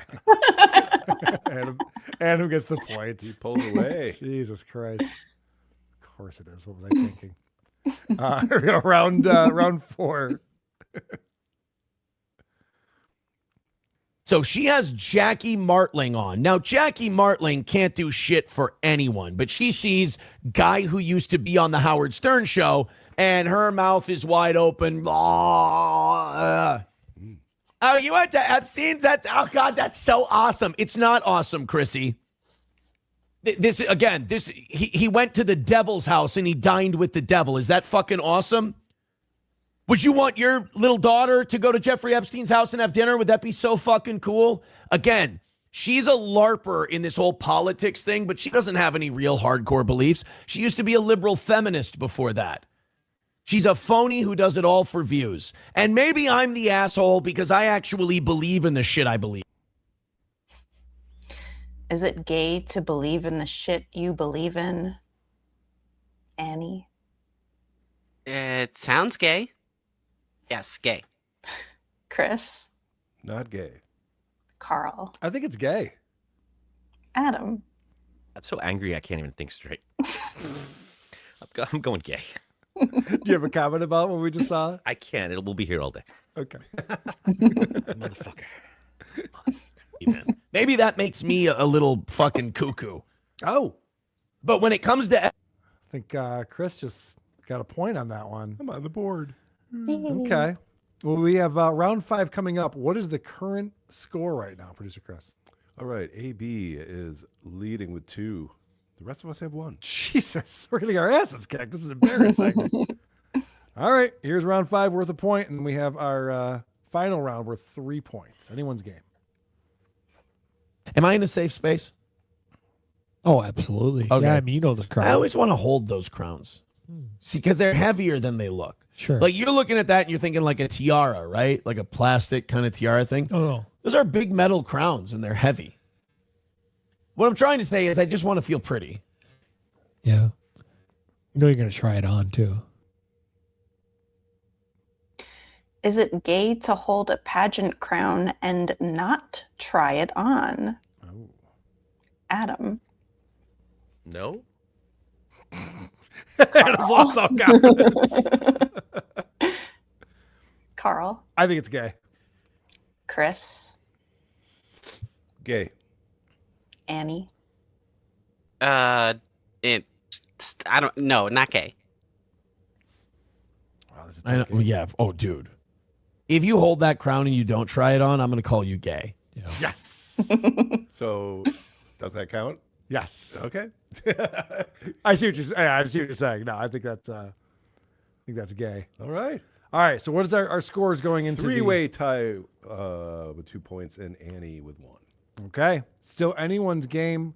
Of course, the final round is not just is it gay. We're going to get multiple choice on what Aaron's going to say next. Queer. F-slur. Feminine. Ethan Van Sciver yesterday, he does this gay thing where he just draws cartoons. Can't be bothered to release any of them. Can't be bothered to release the books. This is the guy that took all that money from his fans. and they're now asking him for refunds because he's like 5 years late with the comic books. But he can sit here and do doodles on a desk with his phone filming it, streaming it for people. Is a retarded donkey biting a lady, and the lady turns trans, and then, I don't know, will probably turn into a gay unicorn too. I don't know. I mean, What kind of trauma did Ethan Van Sciver go through to be drawing unicorns at an advanced age? Is it 1, father beating, 2, PDF file shit, or 3, uncle touching? Annie, what do you think? What was the first option? The first option was father beating. Oh, uncle shit. Chris? I was going to say uncle touching, yes. Carl? I'm going 2 PDF because it seems like that's what low IQ people do, is accuse everyone of being a pedophile. True. Adam? Yeah, it's a real Sophie's choice for me, but I am going to go with 2 PDF file. All right. To do this at an advanced age, this is like an uncle touching. Oh, This is some kind of damn thing. Big comeback for producer Chris. You actually won the game. I did. With that, Yay. because Annie was trying to get a comeback. Congratulations on that. Yeah, Aaron's trying to start a fight now with Ethan Von Sciver. I don't know how well that's working, but I think it's because Melton and me and Moody and Tookie aren't paying as much attention to him. So he's like, well, who else will yell at me? Gosh, you take a week off and he's already beefing with other people. Yeah, I know, right? He's already trying to find new fights to fight, which is very funny. I feel like we should be jealous. Right? Right? Come on, all right. Aaron. You guys ready to play a little Opie or Burr game? Let's do it. This is pretty self-explanatory, but basically what we're going to hear is our buddy Simon reading a quote. We got to figure out if Opie said it or Bill Burr said it. Sounds like it'd be easy, right? One's a super successful, funny comic. The other one's a loser who murdered his family. And now they're indivisible. And now you can't tell them apart. I don't know how he doesn't walk without a limp. No, He I don't looks get it. deformed. He looks deformed. He looks like he has a club foot. Hello and welcome to another game of Opie or Burr. I'm going to read you a quote. It's probably going to be silly, and you'll try to figure out who said it. Is that right? Never mind. Here's the first one. You know what I do? I just start commenting. Whenever I hear when someone is having that babbling conversation really loud on the sidewalk, I just comment like I'm part of the call. And they look at you like, God, who are you? And I'm like, how about you turn down your stupid phone? Let's register those votes. Registered. Adam, what do you think? Oh, that's Opie. Producer Chris? Opie. Annie? I'm pretty confident it's Opie. Megan? Opie. I feel the same way. That seems like such an Opie thing to do. He uses the word babble, which is very much an Opie thing, and he is walking the streets of New York all the time, which is why it might be Bill Burr. I'm going Opie too. And here's the answer. You know what I do? I just start commenting. Whatever I hear when someone is having that babbling conversation really loud on the sidewalk, I just comment like I'm part of the call. And they look at you like, oh, God, who are you? I'm like, well, how about you turn down your stupid phone? Opie Unleashed. Let's play round 2. Here's our next perpetrator. Where am I showing my anger? Where is my anger? Are you talking about stuff that might have happened 10, 15, 20 years ago? Are you doing that? Let's register those votes. Oh, I think this is Opie. What do you think, Producer Chris? Yeah, I think it's a misdirect with the anger thing, so I went Opie. Megan? I'm going to go Burr. Annie, what do you think? I think it's Opie. Adam? Yeah, the 15, 20 years ago talk. That's Opie. Okay. Let's find out. Here's the answer. Where am I showing my anger? Where is my anger? Are you talking about stuff that might have happened 10, 15, 20 years ago? Are you doing that? Yes. So are you. Let's hear our contestant for round 3. I've gotten off social media. Can't you tell? It's really affected my mood in a positive way. Let's register those votes. All right, Megan, what do you think? Well, that sounds like Bill Burr, that laugh. So I'm going to go Burr again. Hold on. You guys hearing that? Mm-hmm.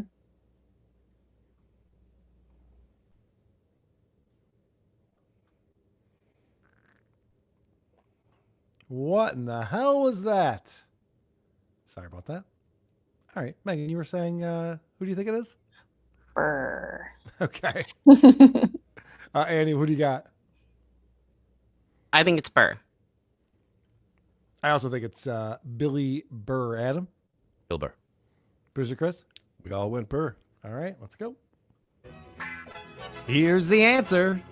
I've gotten off social media. Can't you tell? It's really affected my mood in a positive way. He said maniacally. Let's see who's in round 4, allegedly. But since I did that, I watched 2 things with black people in it. I now have a thing, Nat King Cole. They got She's Gotta Have It up here. Something about Richard Pryor. But I've also got Better Call Saul. You know what I mean? Let's register those votes. Whoa. I don't know what was going on there. Adam, what do you think was going on there? There's a lot of misdirection. I don't know. I'm going to go with Bill Burr. What do you think, producer Chris? I went Burr. I'm going to go Opie on this one. Mm-hmm. Annie? I think it's Burr. Megan? I'll go Opie too. Thank you. A little solidarity. Come on, Opie. Here's the answer. But since I did that, I watched 2 things with black people in it. I now have a thing, Nat King Cole. They got She's Gotta Have It up here. Something about Richard Pryor. But I also got Better Call Saul. You know what I mean? Better Call Saul is for white people. Time for round 5. This might shock a lot of people. I'm not a fan of the transgenders in general. But let's register those votes. Okay. Jesus. Where am I starting? Producer Chris, what do you got? I went Opie. Annie? Opie. I'm going Opie. Megan? I'll go Opie. Adam? Going Opie. All right, this is our final round. What's the score right now? Whoever's got it now is going to win. Adam, Annie, and myself with 4. Wow. You got 3. I stink. Megan's got 2. She's the worst. She's the pits. Are you playing the home game I sent you to practice? No. Obviously not. All right, here you go. This might shock a lot of people. I'm not a fan of the transgenders in general. But nope, too late. Prizes will be sent to this week's winner by the accounting firm Ernst & Young. This is Simon from the Worst Ever podcast. See ya. See ya, Simon. Thank you very much for another fantastic game. Love the Opie or Burr game. That's got to be a lot of work to put together. Supertip.gg/WATP. Christopher M. coming in. Blind Mike pushed the juice and pulp off the 3rd chair and jumped into my spot before the sell-by date had expired on my carton. E2. Blind Mike. Those two had a rivalry for a little while, too, so it's kind of fitting that Mike would step in. It's like, oh, OJ, you don't want to hang out with these guys? I will. Thank you, Blind Mike. Chip's mom's rolling pin. You need an Uncle Paul voice on here, and Chip, fuck STJ, bloated, no, nothing, wet brain, drunk, fluid. Mm-hmm. Fluid. Good point. Laziest man on Mars. Is uncle touching when you touch your uncle? Fuck you, Billy Burr. Jay Wolfenstein. Remember when Adam Bush refused to answer any of John's questions? Man, Adam could really learn from how John handled Tookie. Oh, wait. Thank you for saying that, Jay. I was thinking it the entire time. Is that true? You refused to answer John's questions? I wouldn't. I just wouldn't. John's thread says, welcome back. Rumble is a pile of sticks, but for you, Carla, anything. John is so afraid of Matt Mead. No way he's going to that Rodney gig. I think he has to go to that gig. His girlfriend's Keanu's going to be there. And he got her on the bill. Aaron Brown, my wife has fully approved Megan is my hall pass. Why would she do that? Why would she approve that? That's good for you, sir. Ladies and man on Mars, Aaron, you always the a-hole. Oh, so mammy. Urgent. A la carte one ticket to WATP at H3 High Beanie. Are you trying to sell off your Hackamania ticket? Hi, Mammy. This is a man I met in Atlantic City, Johnny F. Carson, became a YouTube member. Nice. He came up to me and he said, you have to subscribe to my channel. I have to get to 800 subscribers. He made me pull out my phone and find his YouTube channel. I pretended I didn't have my phone. And subscribe to, is that how you get out of that? Yeah. I think I'm still subscribed now that I think about it. I think he got me with that one. All right. Do we have any new Spotify comments, Megan? We do. We had a lot of Jim and Them fans comments. Nice. That's awesome. So they're here. They are watching. Oh, Jim and Them got added to Jim and Them got added to Hackamania. If you go to Hackamania, there's actually a lineup now on the website. Shows you all the things that are happening. There's things happening all 3 days this year. And so Jim and Them is the podcast Friday night before the comedy show, which is very exciting. Talks some Corey Feldman. Anyway, sorry. Yes. No bingo this year. No bingo. No bingo. All right. This is from Jess Zilla. This episode has inspired me to buy a shirt that says Wolfpack on the front and Monster Truck on the back. Then go to a convention that Corey Feldman has a booth at, not interact with him, but walk by his booth a few times while wearing the shirt just to see how long it takes for me to get kicked out. That's very funny. That would there's a whole lore. I looked it up today. There's a whole lore if you look up Corey Feldman Wolfpack. There's a pretty interesting story of what that's all about. Yeah, basically, and correct me if I'm wrong, Megan, but Corey thinks there's a cabal that's out to get him that are like part of the pedophiles of Hollywood who are trying to shut down his speech because he's trying to out them. And they're called the Wolfpack. And they've tried to murder him on a few different occasions. Yeah. And they try to shut down his documentary and take the server offline. The Wolfpack is up to very nefarious things. And then I know. Is it truly now he now thinks that Jim and them are part of the Wolfpack? I didn't get that far into it, I don't but know you either. know, Corey Feldman is definitely more dangerous than Jeffrey Epstein. So Yeah, that's the one we got to take out. Right. all right, we have one from Shenanaguy. Happy 700. Hey, thank you. We did 700 episodes. Are we going to put it on YouTube? Yes, I need to put it up on YouTube. Great. I have a lot of work to do. And then let me find one more. I'll do another one, another Wolfpack one, since there were a few. Wolfpack Filth Pig here. Found you guys through my beloved Jim and Them podcast. Going through the archives and loving the content. You guys rule. Jim and Them rules. I can't wait to see what Carl and him do in the future. Oh, that's awesome. Glad to hear that. I'm glad people are finding us through Jim and Them. We'll definitely have Jim back on the show, and looking forward to hanging in with him in Vegas. He was great. Yeah, he knows his stuff. That's for sure. All right, Megan, do you have to bail on us? Yep, I'm going to head out. So it was great to play again with you guys and can't wait to be back on soon. Great job on the game, as always, Megan. Good to see you. All right, bye. Bye.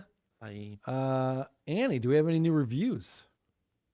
Yeah, we have one coming in from Missy Princess 3 days ago saying, Valentine's Day. Carl, you are a horrible person, not taking your wife out on a lovely Valentine's meal and paying triple the price. And don't get me started on this so-called podcast. It's gone downhill since you can't find Woke Dad. Come on, do better. All good points. Is that a 5-star review? 5. Nice. Imagine going to the reviews page and reading that wouldn't be helpful at all. Well, wait, we never featured Woke Dad on this. No, I know. That wouldn't be helpful at all. Gordy Shumway with $10 Canadian says, Carl, you got to tell Jim in the 3rd episode of WATP, you reviewed his brother's podcast, and you also compared yourself to him. As a fan of both shows independently, it was surreal. Is that true? Jim's brother? Was he on that wrestling show where I thought the guy sounded just like me? I have to go back and listen to that. Make a note of that, producer Chris. Didn't you have the podcast about Mountain Dew? My brother did, yes. Oh, okay. I think he's talking about Jim's brother. That's what I thought he was saying. Because I didn't do the do room. I never reviewed the do room. But what does Is that the them mean to you? What does the do room mean to you? That was great. Good times. You guys want to hear some voicemails to get out of here? Sounds like it. It's a bunch of crap. Swing and a miss. Rock and roll. I'm not a Keanu fan. Anybody that would marry Gino is fucking insane. And you guys are kind of simping up a little bit to be saying, oh, she's being led. You think she got tricked into marrying Gino? But anyway, the point of this is to say her Lucy type box is actually kind of funny. It's okay. Yeah, whatever. Bye. Okay. Good to know. When I was watching Keanu watch us watch Keanu, I was making fun of her for the things that she was saying about the cartoons she was reviewing. And her defense was, well, I'm just working out my Lucy Tightbox impression. Like, oh, it's a good thing to do live on your show. Oh, yeah. Work through it with improv. It's not funny. Good stuff. Hey, Carl, Ronnie in Syracuse. Love you, love the show. Listening to the Adam Carolla segment, I wanted to say Eric Nagel is always a fun guest. He does a great job, and he's thorough. But Bill tries to tell Adam the reason that he's successful is because he's white and he has white privilege. Adam has told a story before, including in that episode, about how he applied at the local fire department, and they told him, you're not black, we're not hiring, so don't expect a call back. And he said it on that episode. Right. So Bill is a ridiculous idiot, but we know that Jenny correctly pointed out that he always goes back to himself with everything. So just wanted to add that in there. Thanks for listening. Don't call me back. Yeah, I've gotten a lot of shit for defending Bill Maher. He does say some wild stuff that's really dumb. And yeah, he did think that Adam Carolla, the reason why he had a network of people that he could stay with when he wasn't allowed to stay in his house after the fires is because he's white. Yeah. Okay. That was dumb. The great Sea Moose attempting a phone call. Ahoy, hoy, great Sea Moose. Yeah, fuck me. Didn't get his name right. Take two. Here we go. Ahoy, hoy, great Sea Moose here. Anyway, I was listening to the emergency episode with my best friend in the whole world, Adam Bush. Shout out, my best friend in the whole world, Adam Bush. And that you kept pausing it so much for a minute there, I thought I had switched over to the Blind Mike Project. Whoa, shots fired. Pause for laughter. Alrighty. And the other thing that I'm very annoyed about is Stuttering John ripping off the great Gardini. Can't just do that. Anyway, call me back. Will do, Gracie Moose. Hope to see you at Hackamania again this year. How dare you compare them? The great Gardini, as at least he had a plan. You're saying that the Duke of Definitions and the Duke of the Future wasn't well thought out? Oh. No, they sucked. Oh, okay. I thought it was scripted. Hey, Carl, this is Dan Wadsworth from the YouTube Community Guidelines. I'm your appeals agent. Oh, great. So I wanted to address a few things. The 3 minutes it took me wasn't really 3 minutes. I had to go to the bathroom. So it would only take me about 2 minutes to review a case like yours. I also got some complaints from Trisha Paytas and John Melendez regarding you sexually shaming them as well. So that's under review. We might be extending your timeout an additional 7 days. Thank you. Just as I said, John has not gotten laid in over 10 years. Is that all it takes? He should be ashamed of that. The truth hurts. Carl, hey, I love you, love the show. First time, long time. I got to tell you, if Please Clap, the extended Stuttering John version, doesn't make the board, I'm going to be disappointed. I think we can all agree. Classic clip. Please clap. It's like the original Chad Zumock. Okay, go fuck yourself. Wait, there's John saying please clap? What's he talking about? No, I thought that was what he kept repeating when he was operating the board on Stephanie Miller. Oh. But I didn't pick up on that. I didn't pick up on that either. Interesting. Cow photographer calling in. Hey. Carl! Cow photographer.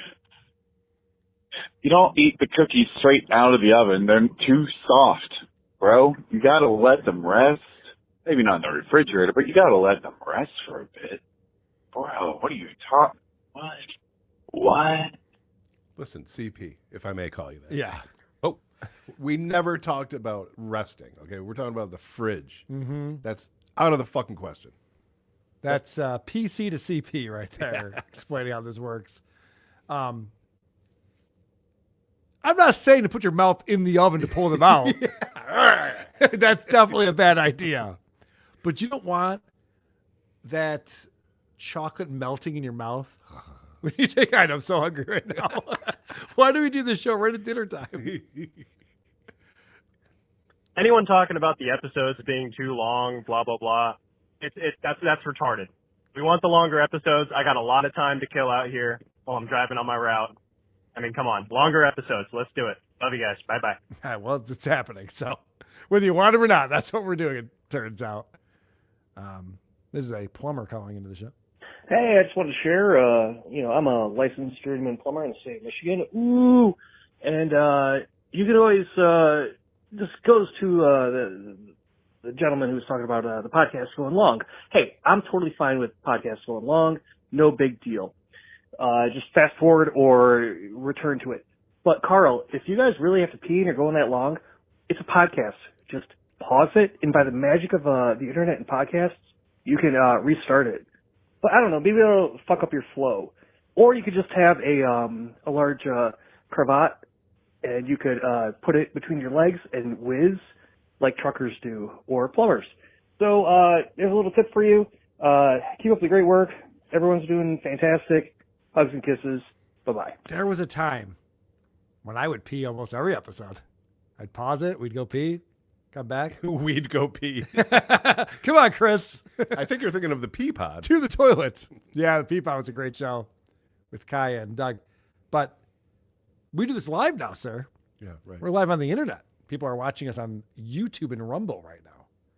So I can't just abandon post. To professionalism. That's right. Why aren't plumbers allowed to use the bathroom? I was wondering the same. So in the bathroom? Go with his other suggestion of installing a urinal right underneath your desk. I'm not a plumber. Hire one. It's easy for him to do that. He's got pipe everywhere he goes. I fix my own Carl, toilet. Mondays. So I got a theory for you. So we all saw a couple days ago Aaron accidentally released his phone number on stream, but we all know it was on purpose. He's stupid and a terrible liar and even worse actor. But everyone's like attributing it to like his humiliation fetish, but I don't think that's it. I have a theory that Aaron did this on purpose because he's trying to get hate calls, like angry voicemails, so he can say that they are Nick Rekieta and Melton's guys, so he can push the HRO through. All right? He's not really that smart, but he's not dumb enough to say, like, it's impossible. You know what I'm saying? Just think about it. All right, go fuck yourself. I don't know. It's been a while. So the theory is Aaron gave out his phone number in order to get calls and harassment so he can say, I bet it's coming from Nick Rekieta, who I happen to have an HRO out against. I can't believe that's still dragging out, these HROs against Melton and Rekieta. It's ridiculous. Who has a meeting to have a meeting? I guess Minnesota's got other things going on in the state or something. Is that what's happening? Most wrote. Admit it, Lady K, you also skip Uncle Rico until John Tent.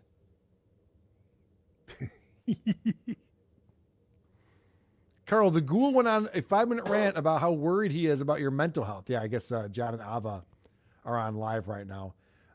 Everything Ava says is, I think Ava's in on it. I think Ava's studying John. I think it's that psychology thing that Ava brought up that one time. Right. The narcissistic personality disorder. Because similar to Vince, just manipulating John so easily. Oh, you won that argument. You crushed him. Tookie looked terrible. Everyone in the comments said that you killed it. It's like that kind of stuff is what Vince does to John to get him wound up.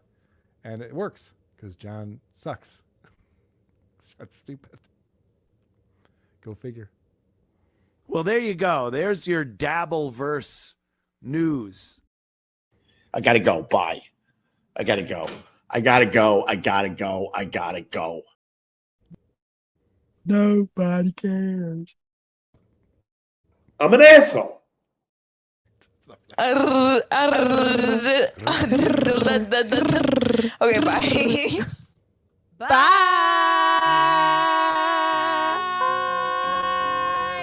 A plane has hit I Rewatch iCarly. Boom. Fuck his mom. Boom. Boom. Please clap.